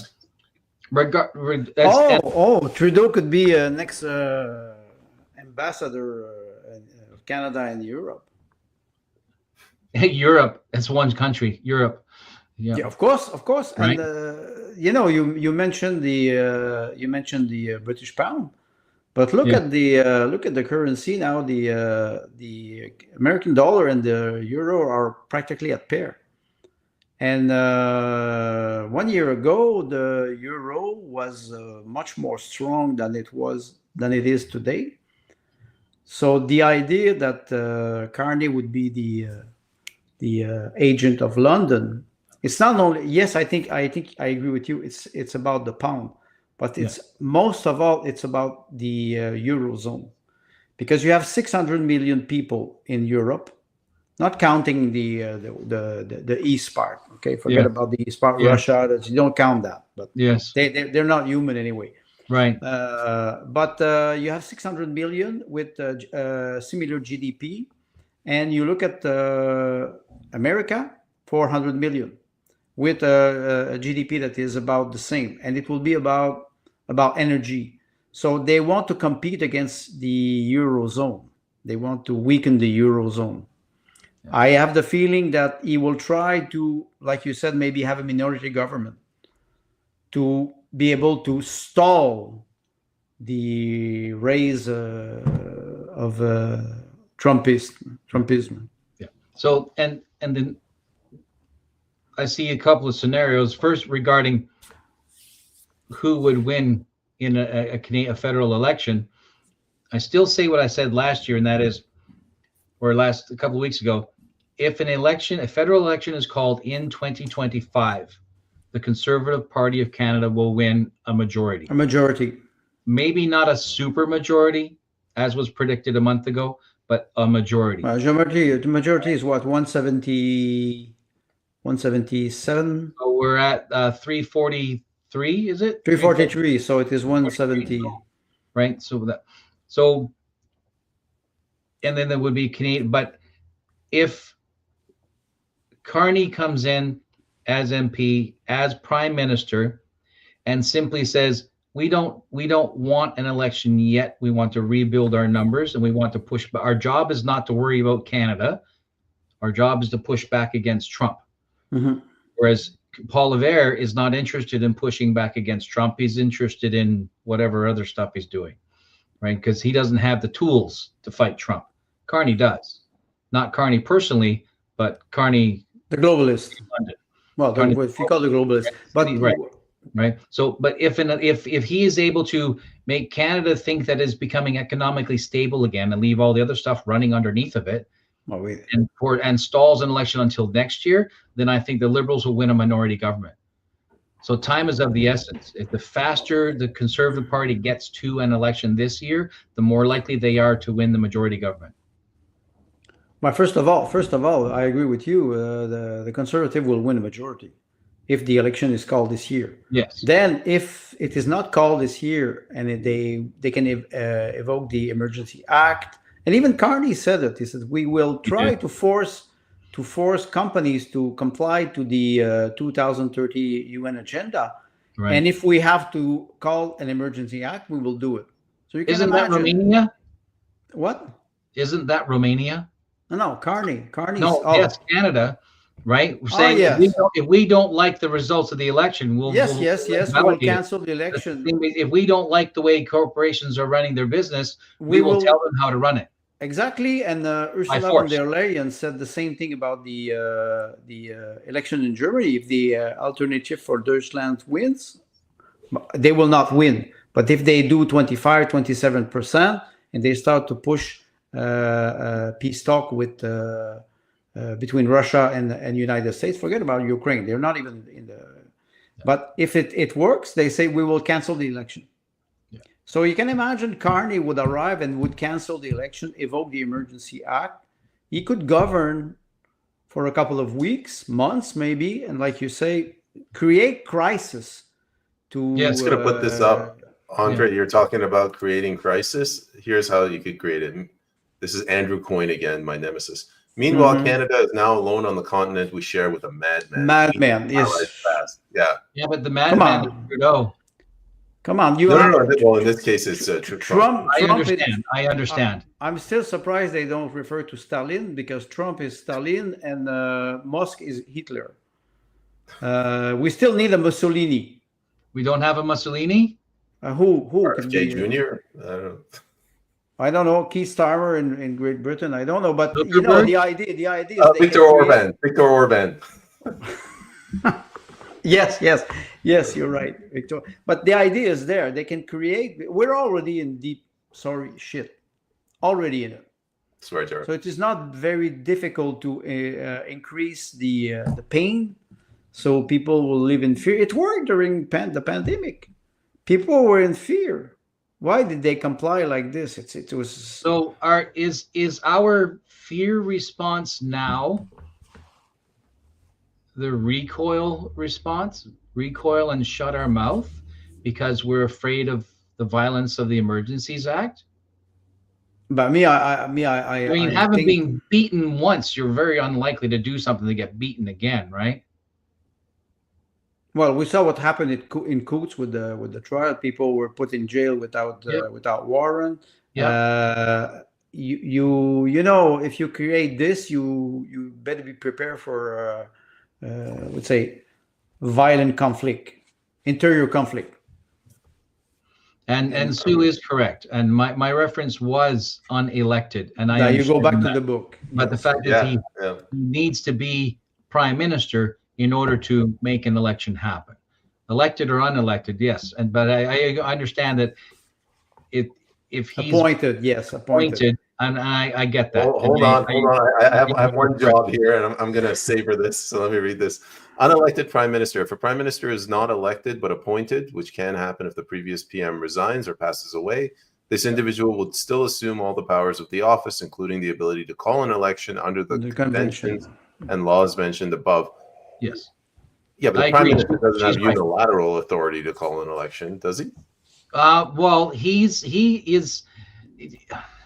Well, he goes to see the governor general. According to the laws above, because there are 2 or 3 specific conditions that would make it an automatic, right? Like non-confidence, losing a budget, which is also non-confidence, et cetera, right?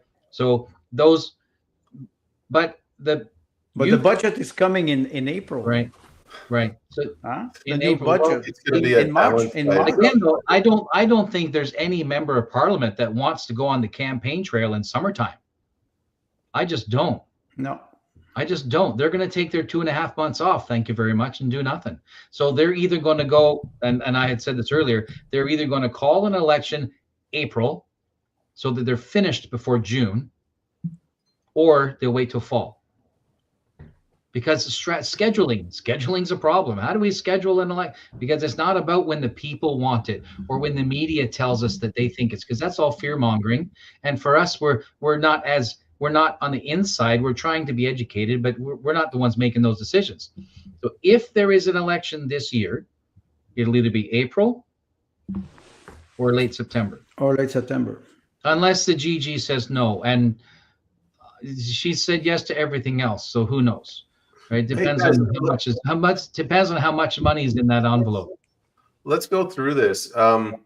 If there's a non-confidence vote, that means a majority of the people in the parliament have non-confidence. That triggers an election.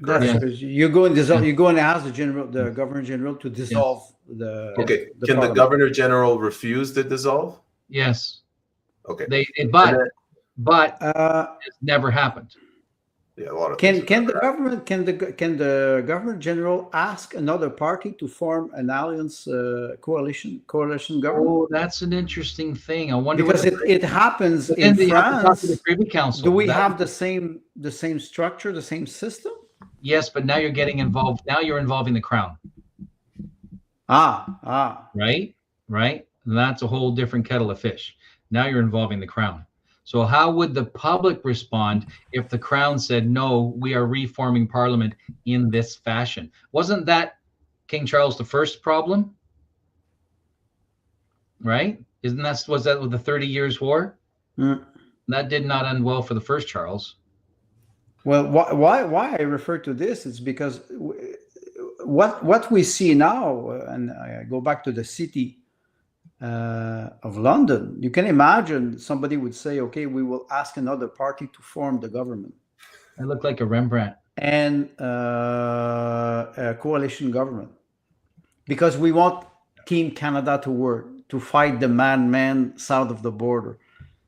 They could play with that. Just to stall the election, just to stall the general election. Andre, you've been a playwright. If you were a playwright, and you were the GG, how would you like to do it?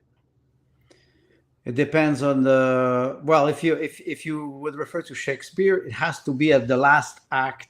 You know, in a tragedy, everything is decided in the first act, but you take 4 acts to drag it out. To drag it until the end, because people, they have to cry. It has to be painful. Yeah. So I would say 2026.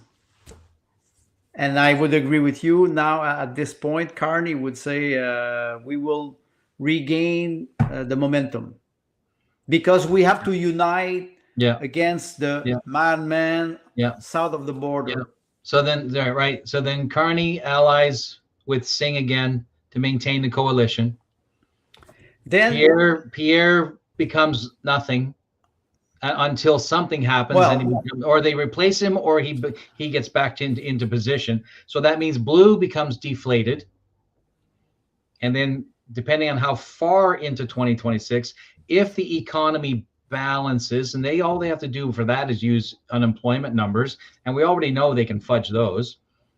you know, the wild card in that, it is the 51st state, because many people now are thinking about either joining United States or transforming, and I think Payment, you mentioned that, transforming the constitutional monarchy into a republic, Canada, a republic of Canada. It takes half a generation to do that. No, I agree with you, but you can start somewhere. If the public opinion would be against a push back of the election in 2026, maybe they don't have a lot of leverage. I think the high percentage of favorable response to the 51st state nonsense is pushed by social media. I think social media is a silo. Yes. And it is not actually representative of the population at large. Let me give a counter to that. So usually you're right. Social media it's a silo. Refer to rule number 1. It's an echo chamber. You're right. Here's my theory. We tried to do everything legally possible to get Trudeau out. Yeah. Culminated with the trucker convoy where we went to him and we said we didn't agree to this. Either stop it or resign. And they brought in the military and martial law, and now he's punishing us through lawfare. And now the people that they're so beat down, they're so poor that they see that the only way out is through the US. And my final argument, the final comments, these people in power, they don't realize how fragile the country is. So when Andre is talking about a republic, yes, it's going to take 30 years to get there, but I think the spark's already been lit, and it's going to happen. It's just a matter of how much they destroy this country to keep their party in power. So what was the transition for Caesar? First, they gave him, they gave him 1 year, was it? 1 year of, what was the right word? Not unlimited power, but Caesar for 1 year, wasn't it? They gave him 1 year. And then he willingly laid it down at the end of that year, and stuff already started going sideways. And then he went back and said, hey, you want me to do this again? They said, yeah, please. And I think he made it 10 years, and then there was civil war. Right? So he's going to election. Who's going to election? You know the transition between the republic in Rome, the republic toward an empire, and now it would be the difference. We are in an authoritarian regime in Canada, governed by corporation and everything. And then we would try to go to a process where we would transform this into a republic. I agree with you, Payment. It will take 30 years or a generation, 20 years. But it doesn't mean that we don't have to do it. If we feel that we have to do it, even if it is very painful, maybe we have to go to this process. And maybe the new generation will say, wait, we want to have this. What's the benefit of having a republic? Look at the First Amendment of the American Constitution, freedom of speech. It's very, very hard to go around that. The Second Amendment is what? Define freedom of speech in Caesar's empire. Because when Caesar took power, it was no longer a republic. No, but it's because you were shifting from a republic to an empire. Now it's the opposite. It would be an authoritarian regime, and you want to transform it into a republic. It will be painful. It will be painful. Violence is, it is Marx who was saying violence is the midwife of a new civilization. Right. So it will be painful. You cannot win if you don't, no pain, no gain. Wow. I don't. Sorry, I think I will vote conservative because I'm good in slogan. Yeah, For the audience, if you want to buy this book, if you use promo code payment 6969, I get $1 back. So, oh my goodness, that's hilarious. On Amazon.ca. So .ca. you're not a good Canadian. You don't Not a boycott good American Canadian. product. He's using, that's right. Boy, not boycotting Yeah. Amazon. I don't know, is Indigo a Canadian company, or is that Not everything? anymore. The Chapters/Indigo. So yeah, see, it's just the gut of me does not like this 51 state stuff. I don't like it either, me.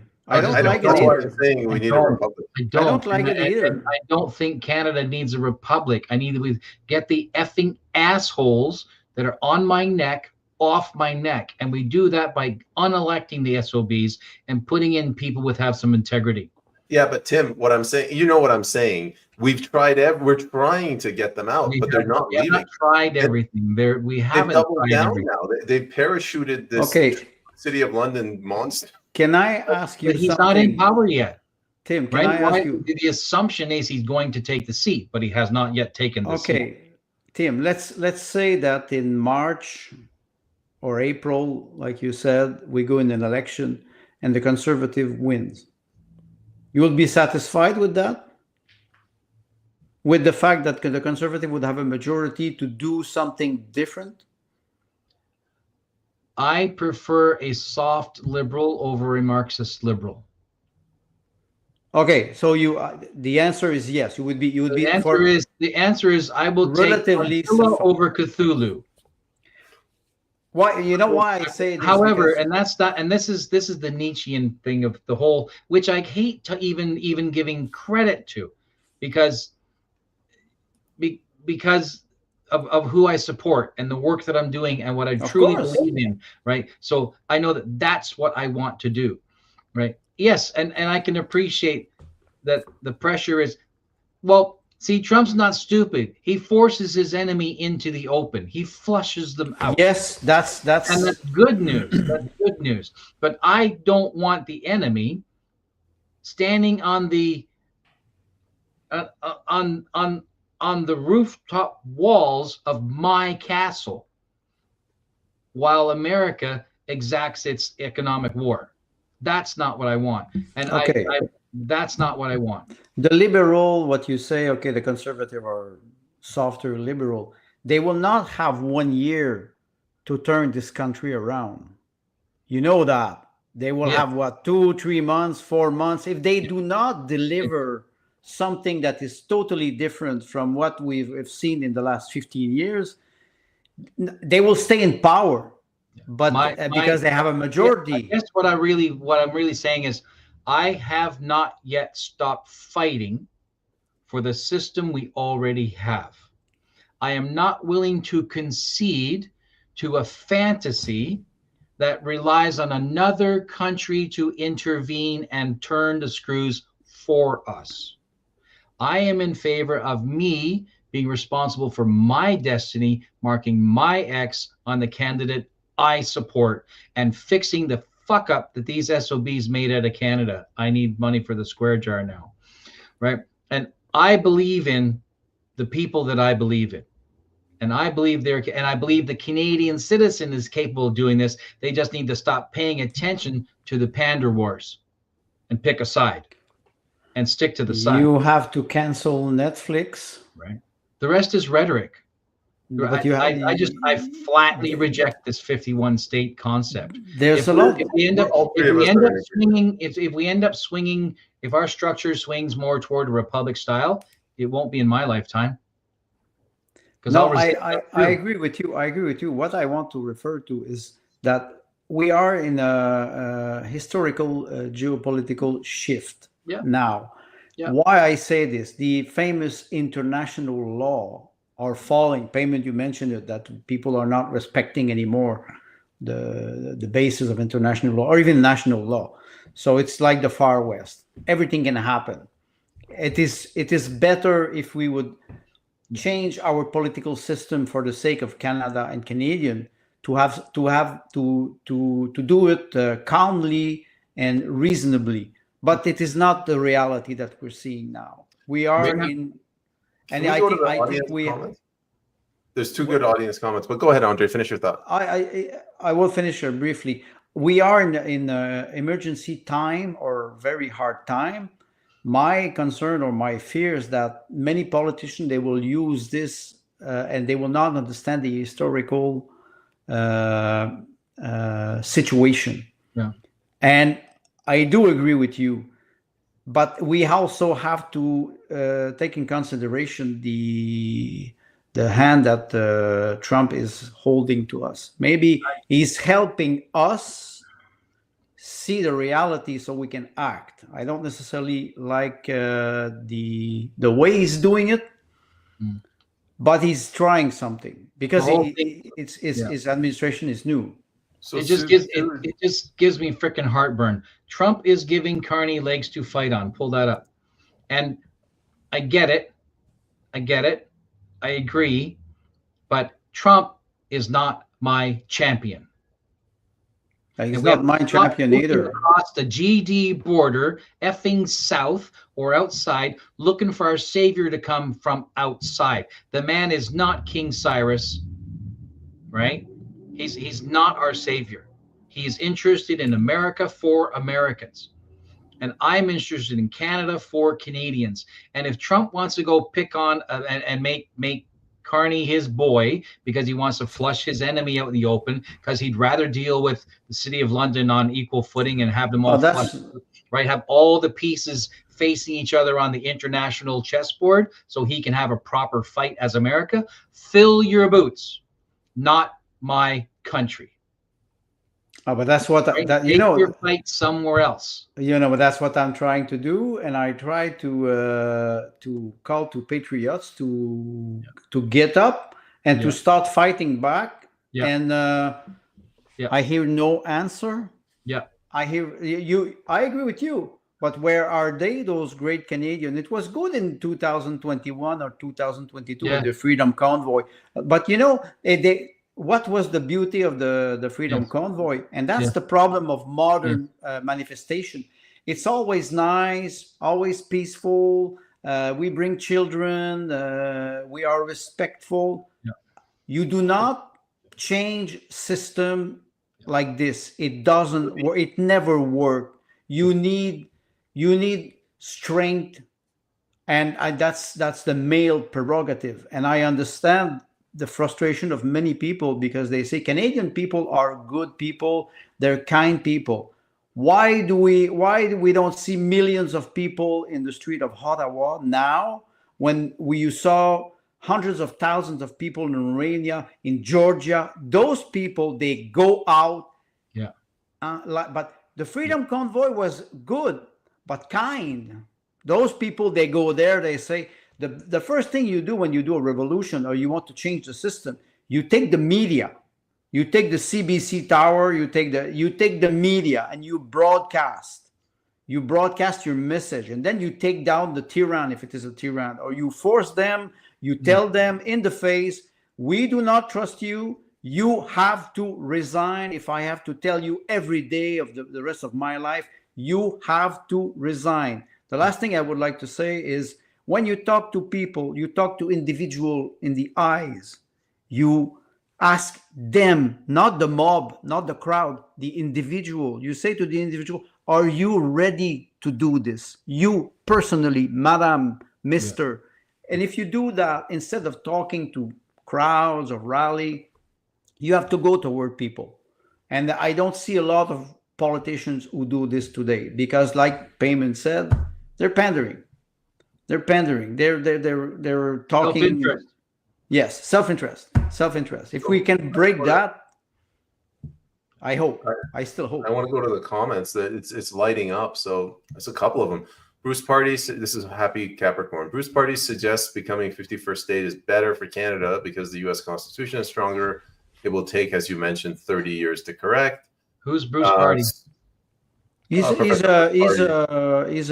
blogger, but he's very famous. Law professor from Queen's University. Yeah, he testified at the NCI. I watched some of. He's very good. Self-governed. I want to comment to that.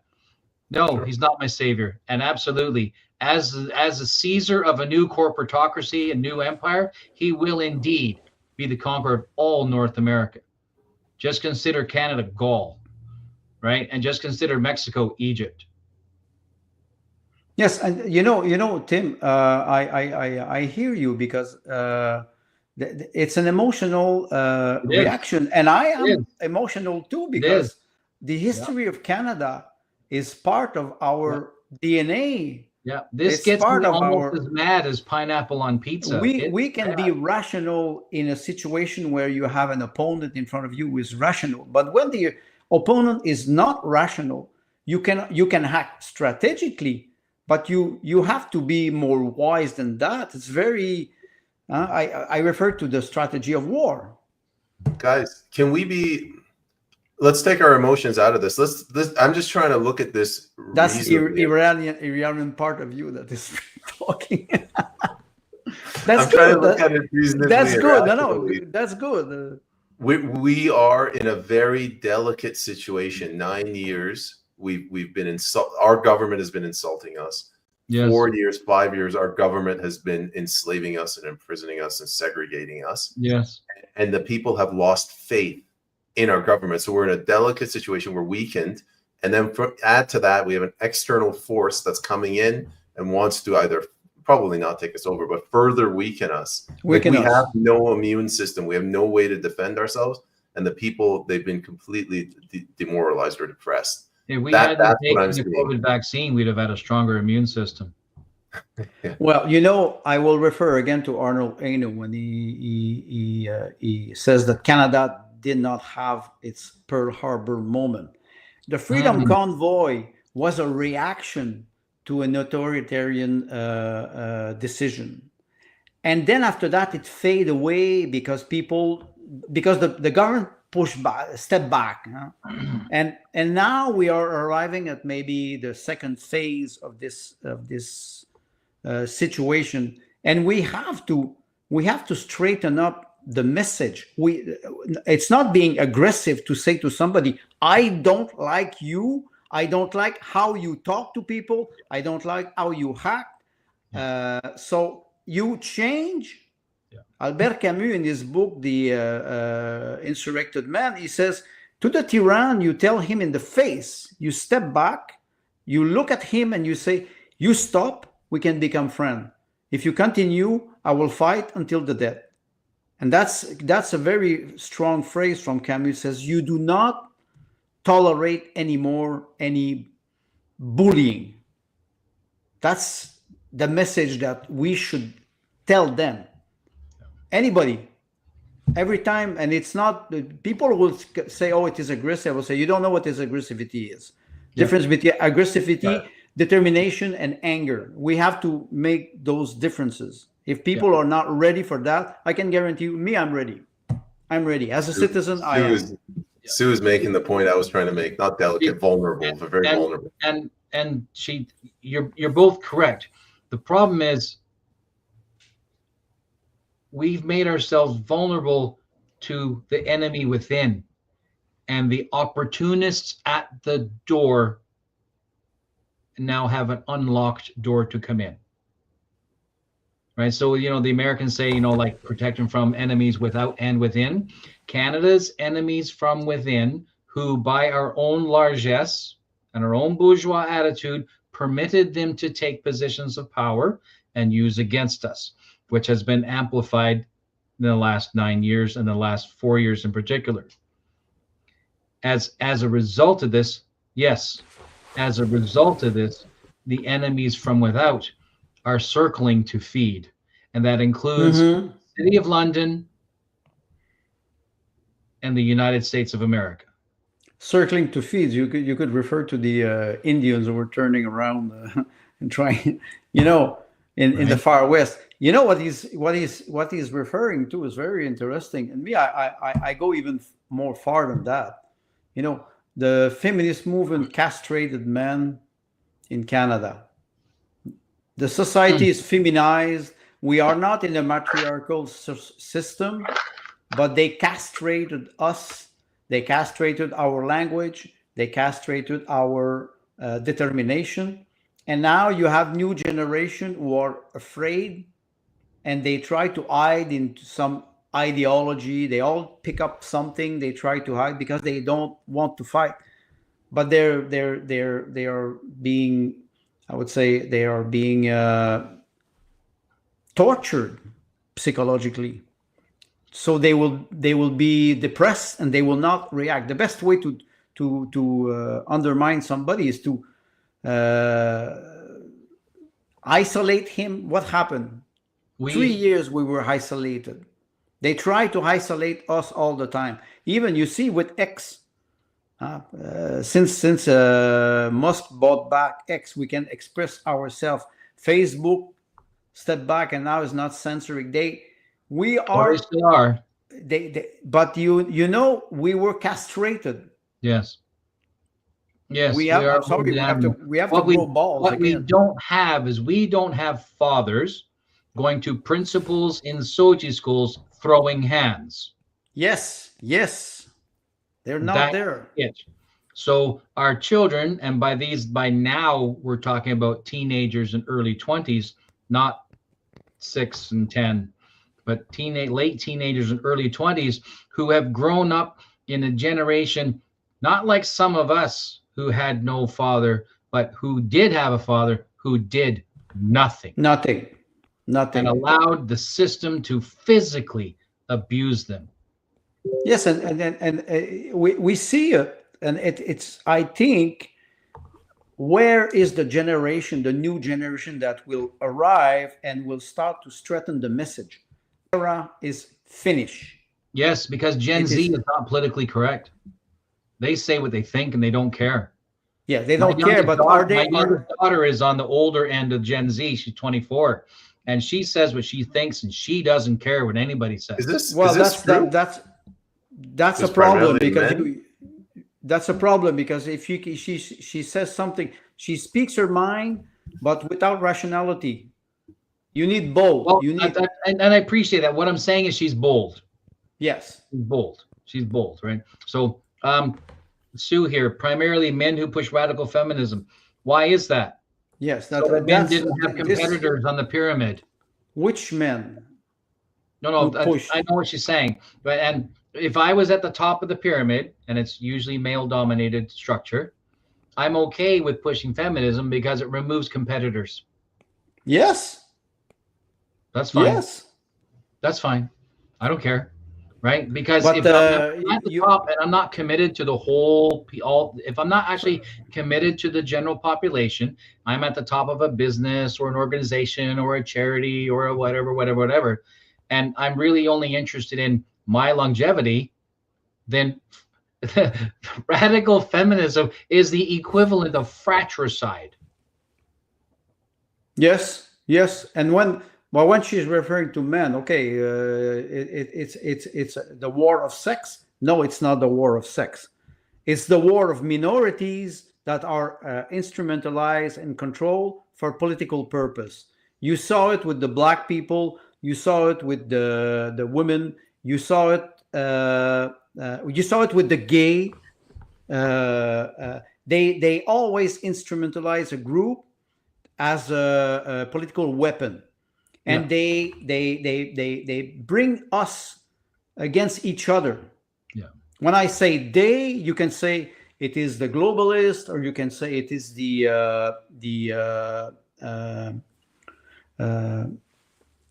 corporation, the lobby. They always try to push people against each other, whether men against women, boomer against Gen X or Gen Z. I see 51 this pro 51 state against 51 state. Exactly. And instead of trying to identify the symptom and the core problem, they fight on the outcome instead of thinking about what are the root cause of the problem.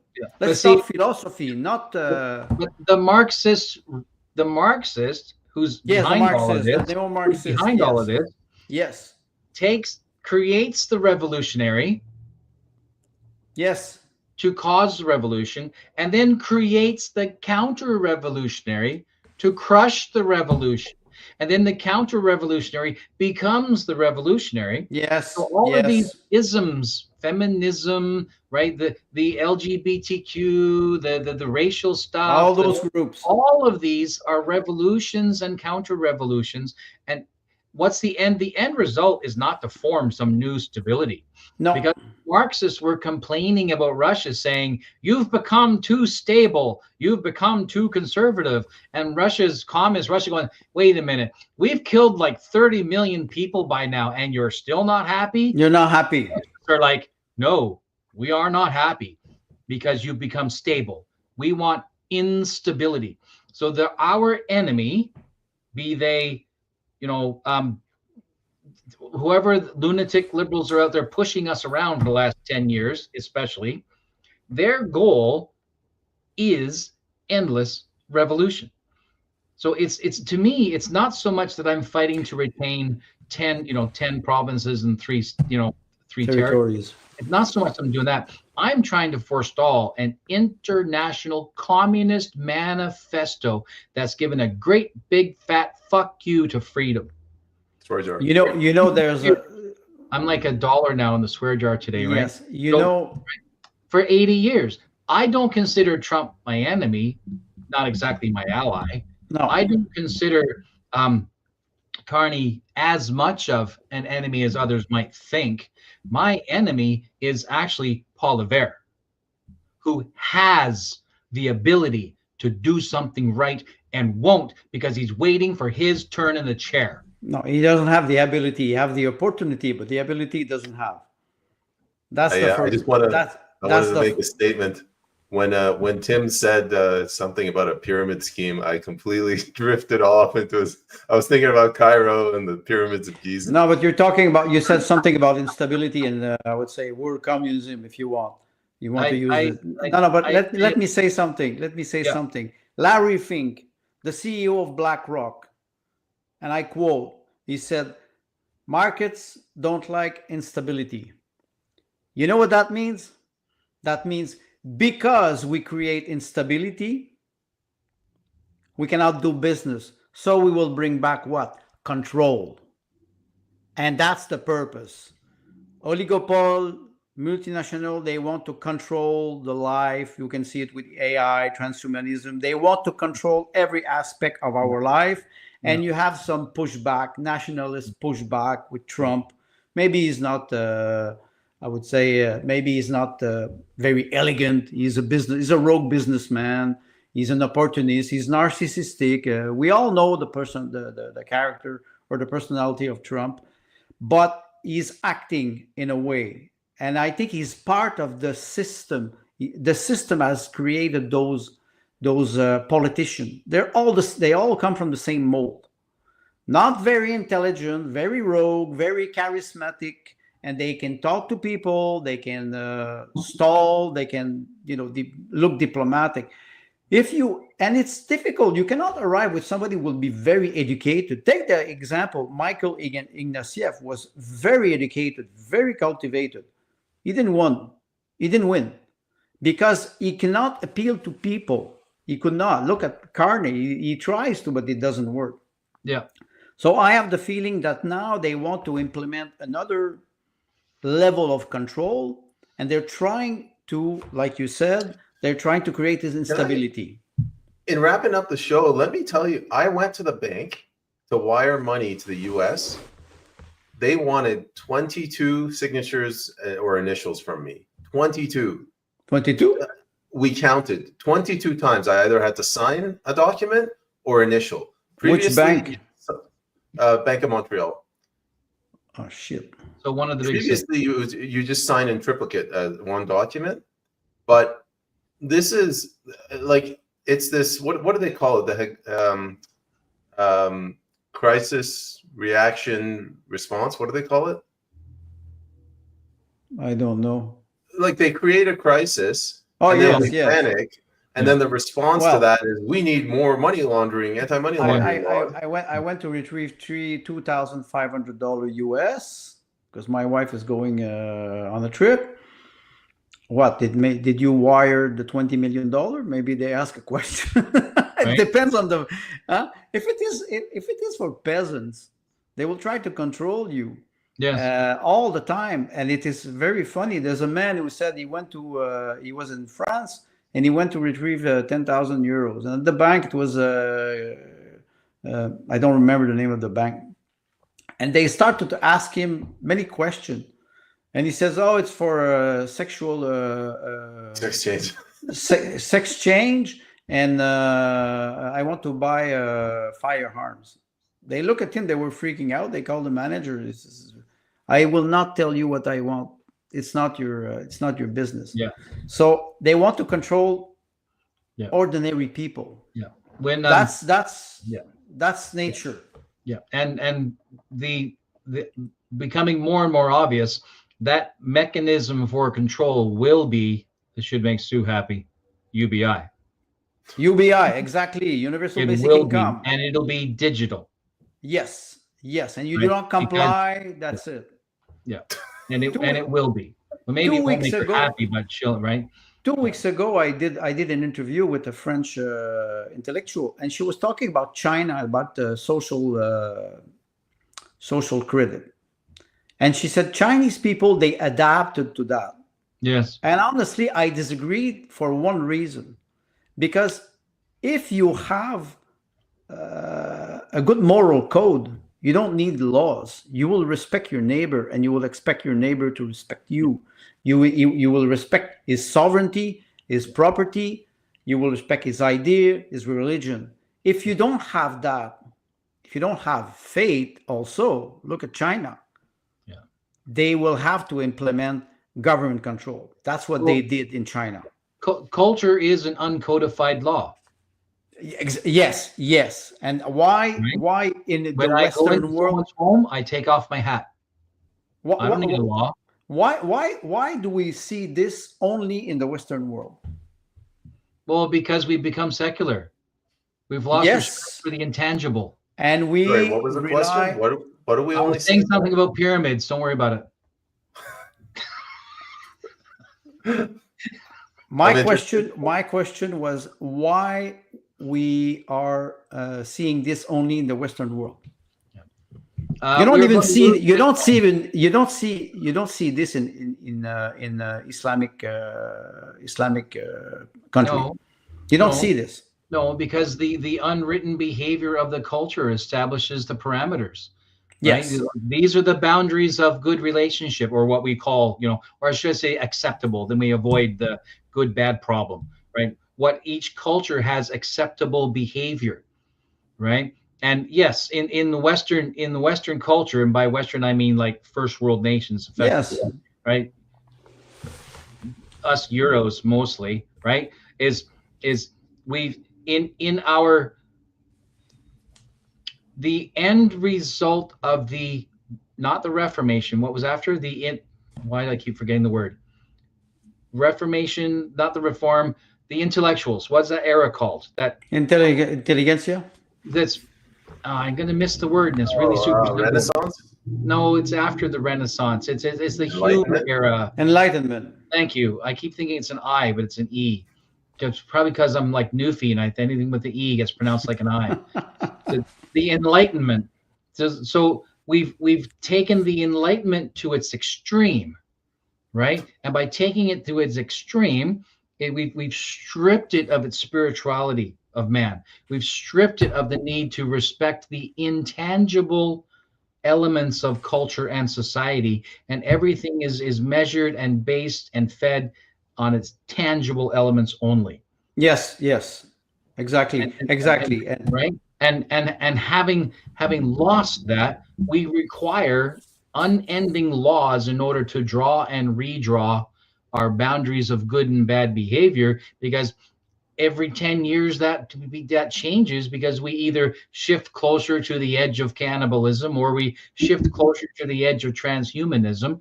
And so somebody in power is always trying to keep us from going off the edge, or as in recent years, or pushing us through the edge. Yes.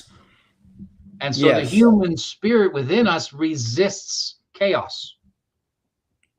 We seek harmony. Right? We seek yes, harmony. sure, the heart of man is sinful. I am self-centered, but I do resist chaos, because chaos will also damage me. Yes.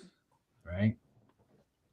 Well, that's I would say that's a good conclusion in the sense that I think there was a comment, we lost morality and integrity. Yes.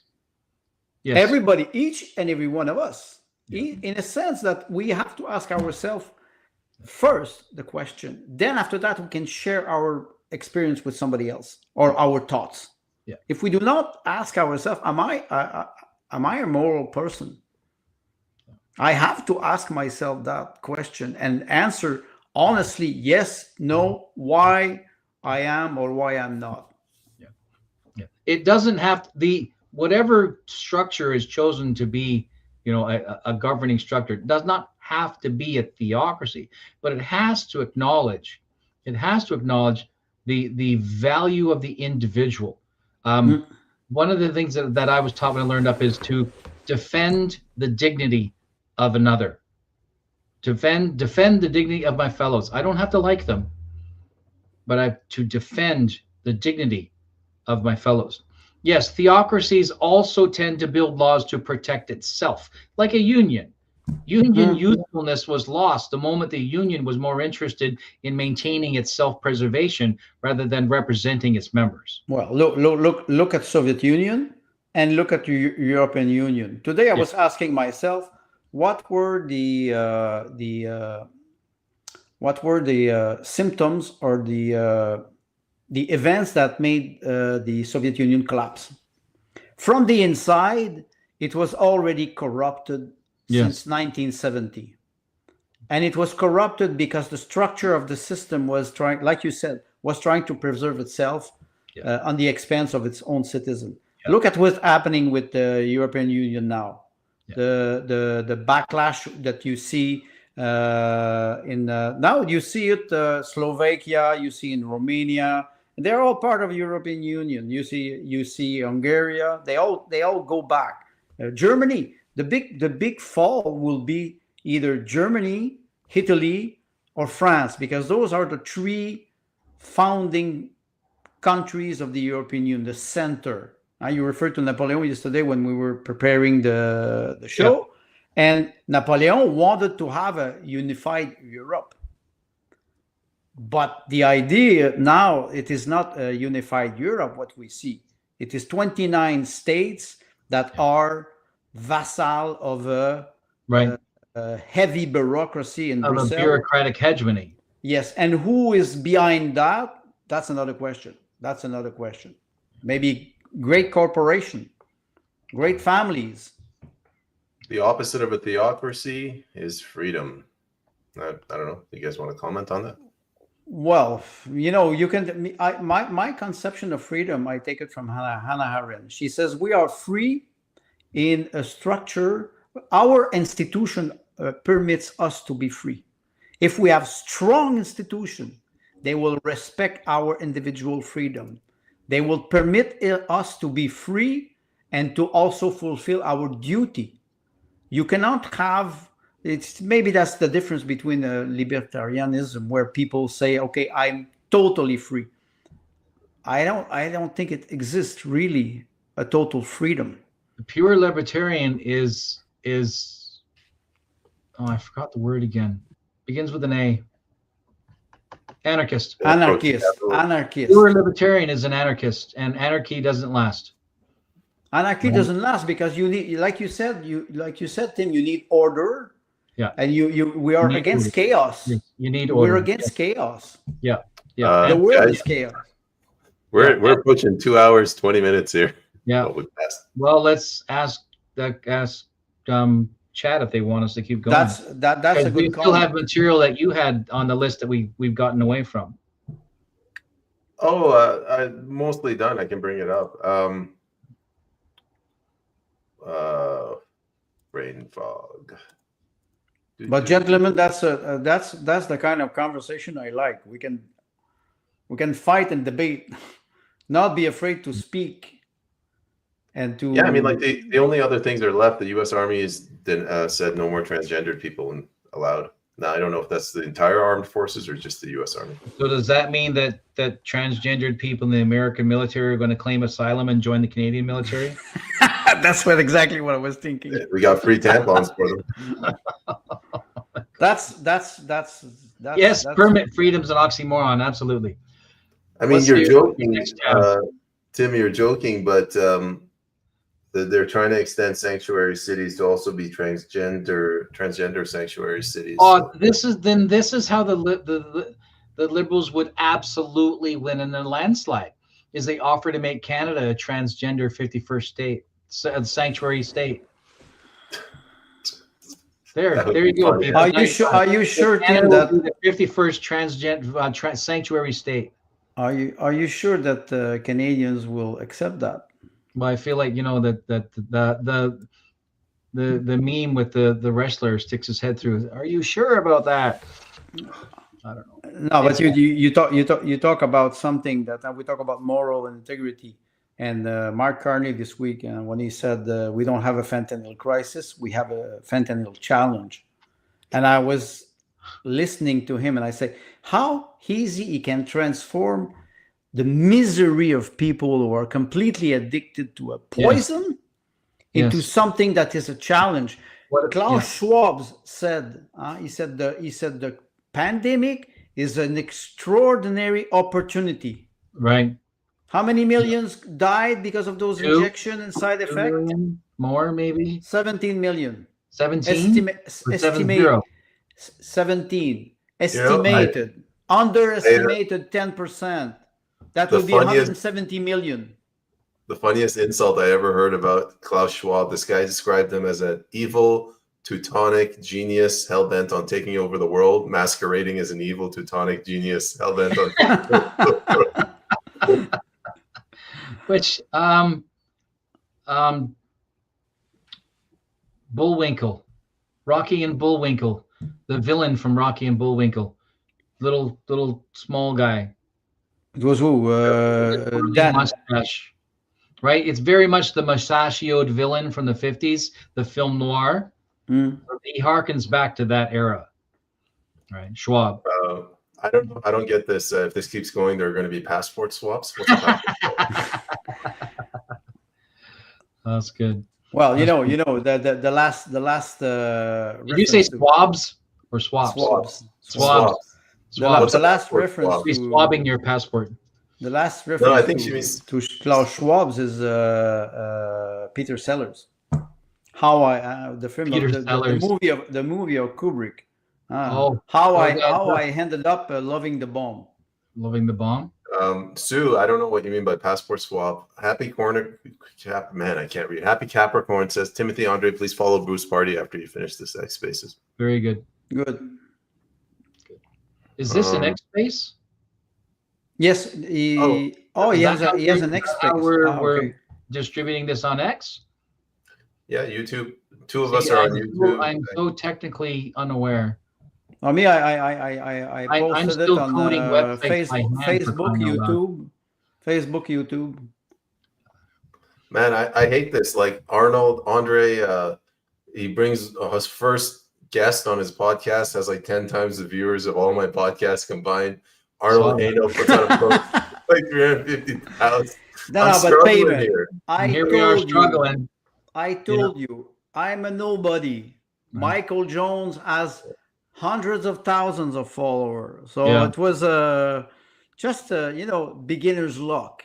Little comfort. It's very little comfort. But see, all the great stories start with a little bit of beginner's luck. Well, you can now you can refer to the Gambler of Dostoevsky. Yeah. Well, it's but I'm thinking more of like James and the Giant Peach type of stuff, right? So, right, it's just luck is like getting conned into giving up for a little bag of beans and exchanging your cow, and finding out that the bag of beans actually is the magic beanstalk. That's an Irish fairy tale. You picking on the Irish again? Yes, of course. Okay, that's my. Don't forget that you had in 1837 you had 4 Irish patriots who were hanged in Quebec. Yeah. Don't forget that. I will never. Oh, is that a not so subtle warning? We did it once. We can do it again. No, it's an alliance. It's an alliance. It's an alliance. It's not. Yeah. Doing it again. An insurrection or being hanged. Right. Well, I'm at this point in time, I think they're both. Yes, but that's Right. why. That's why when I say we have to strengthen up the Yeah. message, I've we have to joked. be more male, Masculine. even for Agreed. women, but Yeah. without the surgery. Please, Right. women, without the I've- surgery. yeah. You I've- can you I've can you can have a Kalashnikov if you want. You can have a AK-47. You can, but please, no surgery. I've But I've really quick, a commented- quick thank you to Sue. Thanks, Sue, for promoting us. yeah. That's all. Go ahead. I'll thank her when I see the Benjamins. Oh wait, that's American money. Shit. You got called out, man. You got to join the U.S. now. But that's a Freudian slip. Oh, Yeah. we will have fun Oh, with you, yeah. Mr. Knight. I've joked with some of my friends that the way things are going, I fully expect to be beaten into death in a Canadian dark prison by Muslim guards as a political prisoner. Transgender Muslim guards. So yeah, Damn! I thought I was a good writer. you thought you were a good writer, No. I thought I was. Yeah, I was. well, After see. hearing that, I thought I Right. was. Yeah, I was raised a devout Irish Catholic in Newfoundland, so I think I can work with this. Yeah, if it needs to be dark, I can find it. It's the best place when you're in the dark. You Yeah. see the light. There's a novel. See, now you're going to talk about Carl Jung. No, by Young. No, but there's a novel I read a couple of months ago. It was by Guy Thorne. He was a British journalist. It was written in 1904, and the novel is about a conspiracy between a Jewish millionaire and a priest, and they wanted an archaeologist, and they wanted to pretend that they found the grave of the Christ, and they pretend that the grave of the Christ, the body was removed by his disciple. He did not rose from the dead, and everybody was applauding in Great Britain for the progress. And after that, all the societies started to collapse. This is an extraordinary novel. It shows how you can manipulate an ideology for political purpose. Yeah. So it's very easy to find it. It was a bestseller at the time. That is an extraordinary book, and I ended up reading this book because I had a reference from another writer, and he just mentioned that. I said, I don't know this writer. I'm not very skilled in educated in British literature, except for great classic like Shakespeare. But this one was striking because you have the decadence of moral, you have the greed, you have the political agenda, you have love. You have two feminists. They are completely. This is. If people want to have a lot of fun reading something, it is a very great novel. It was written 107 years ago, 120 years ago. It's interesting, how the writers from 100, 120, 150 years ago are cropping back into our discussion. Yes. Right. It's an example would be the Smith Wigglesworth, who was an evangelical traveling preacher in the late 1800s with his big tent events and whatnot. Back then, he was making complaints about the moral condition of men 120 years ago.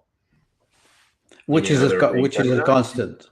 Right. And G.K. Chesterton writes similar things in his editorials, how far we have fallen, that what has happened to our men today. Happy Capricorn says, "What is the book? Sorry, I dropped out." Don't worry, buddy. I dropped out too. So he dropped out when we started talking about pyramids. You know what? I've been looking for. I did a trip to Egypt. I've been looking for the pyramid picture of me in front of the pyramid. Can't find it. Can't find the pyramid. Can't find the picture. Well, if you like Justin Trudeau and you took a selfie, you just see your face. Right. That's it. If you stand in front of the Sphinx in such a way that you can take a selfie where you are the face of the Sphinx. The nose, yeah. Happy Capricorn is referring to the book of Tim. No, what was the book that you were referring to, Andre. Okay, the title is it's from Guy Thorne. Oh wait, I forgot the title now. Guythorne. Thorne.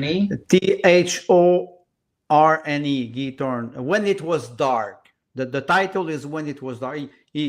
You can find it even on. You can find it online with PDF file. It's not subject to copyright anymore because it's after 100 years. It's a good name. Yeah, incredible. Yeah. So Guy Thorne is his pen name, which is good because his full name is massive.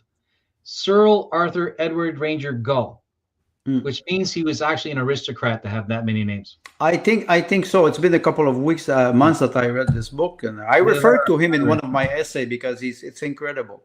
Yeah, he's either an aristocrat or Irish, because like half of my Irish family, they're like three middle names, and they're all just variations on the Michael, Patrick, right? It's just variations of backwards. It's Henri David Thoreau who said, he said, "Hurry up to read the greatest writer, because you will not have the time to read them all."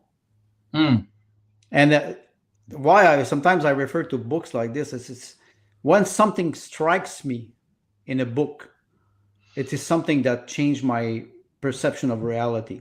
That's why I say literature is so important. This is how at a local level we save our children. We make them literate. Yes, and not just because I tell people you can read and write and still be illiterate. Just look at the internet. Yes, take our children and make them literate. You have your great works are key. Yeah, reading is useful, but it's not enough.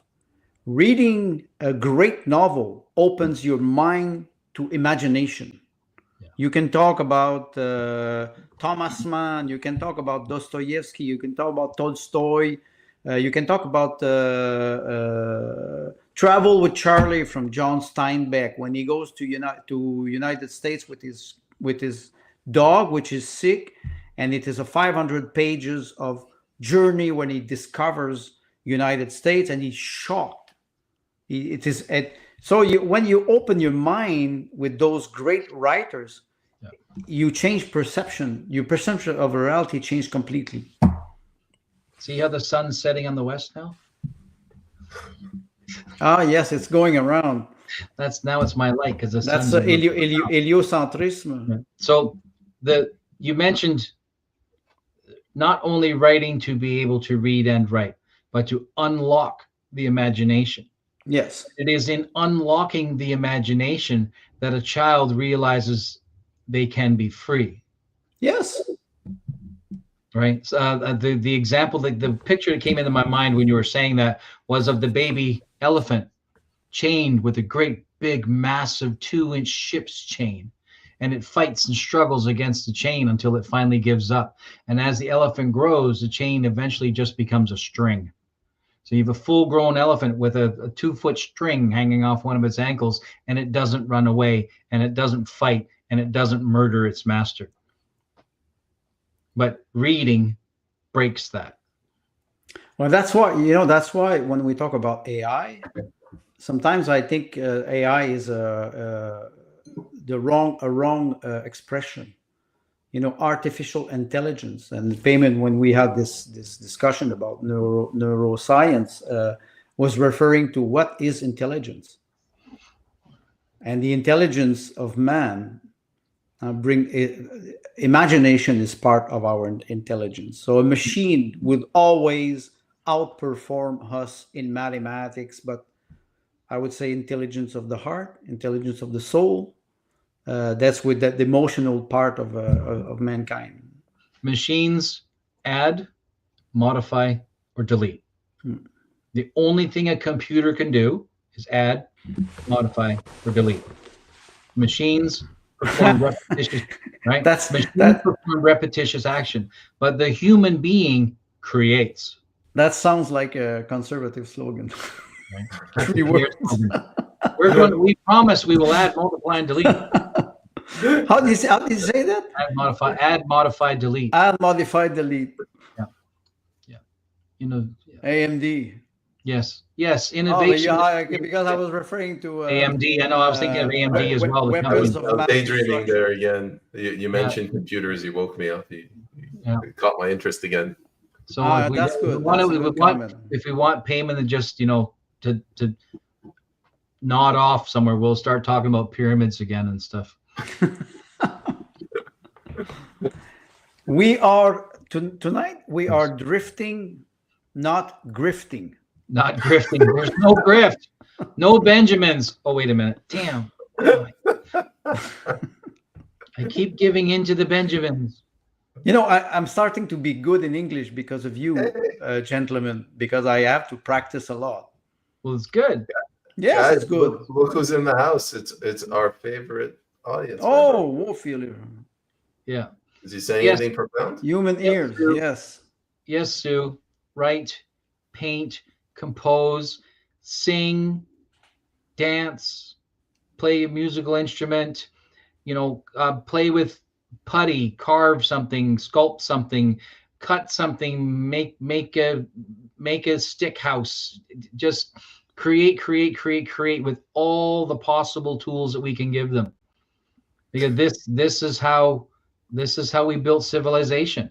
Maybe one of the reasons why our civilization is crumbling is because we have no more creators.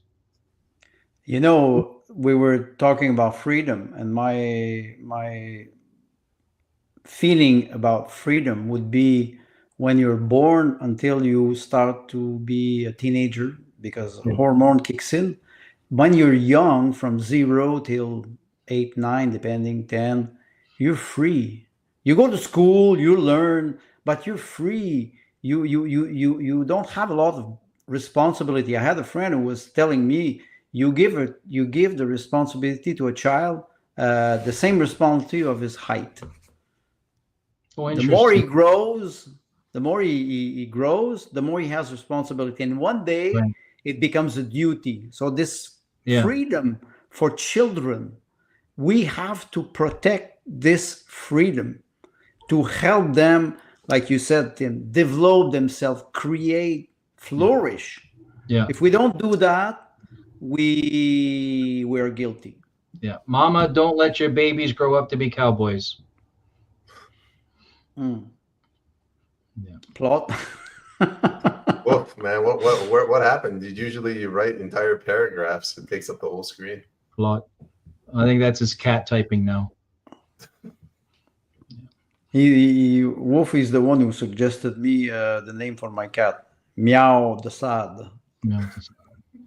So we got about 20 minutes left. So let's get back to the payment show. Who told you we have 20 minutes left? We're like an hour over. Well, you know what we say. Time flies when we're in good company. Yeah, that's true. Okay, then let's say 3 minutes, then stitch it up. Sure. He's a surgeon, right? Well, doctor, close enough. Sorry, I forgot my phone inside. That's right. That's what's a Rolex between friends? Yeah. Please call my phone. I forgot my phone. That was a pretty good episode. We covered a lot. So you will wrap it up, payment? Sure, I'll try to wrap it up this time. I'm not really one much for speeches. You go ahead. We will listen. We won't even interrupt you. You sons of bitches. I don't know. Everybody have a good time all the time. Always eat the tequila worm. That's my sign off. That's it? Well, you kept interrupting. No. I think there's definitely an election on the horizon. It seems like everyone's panicking. I see a shift in society. Tomorrow I'm doing a meet and greet to meet with people, and I'm not shy about the fact that I'm not running for one of the establishment parties. But there is an appetite in Canada for change.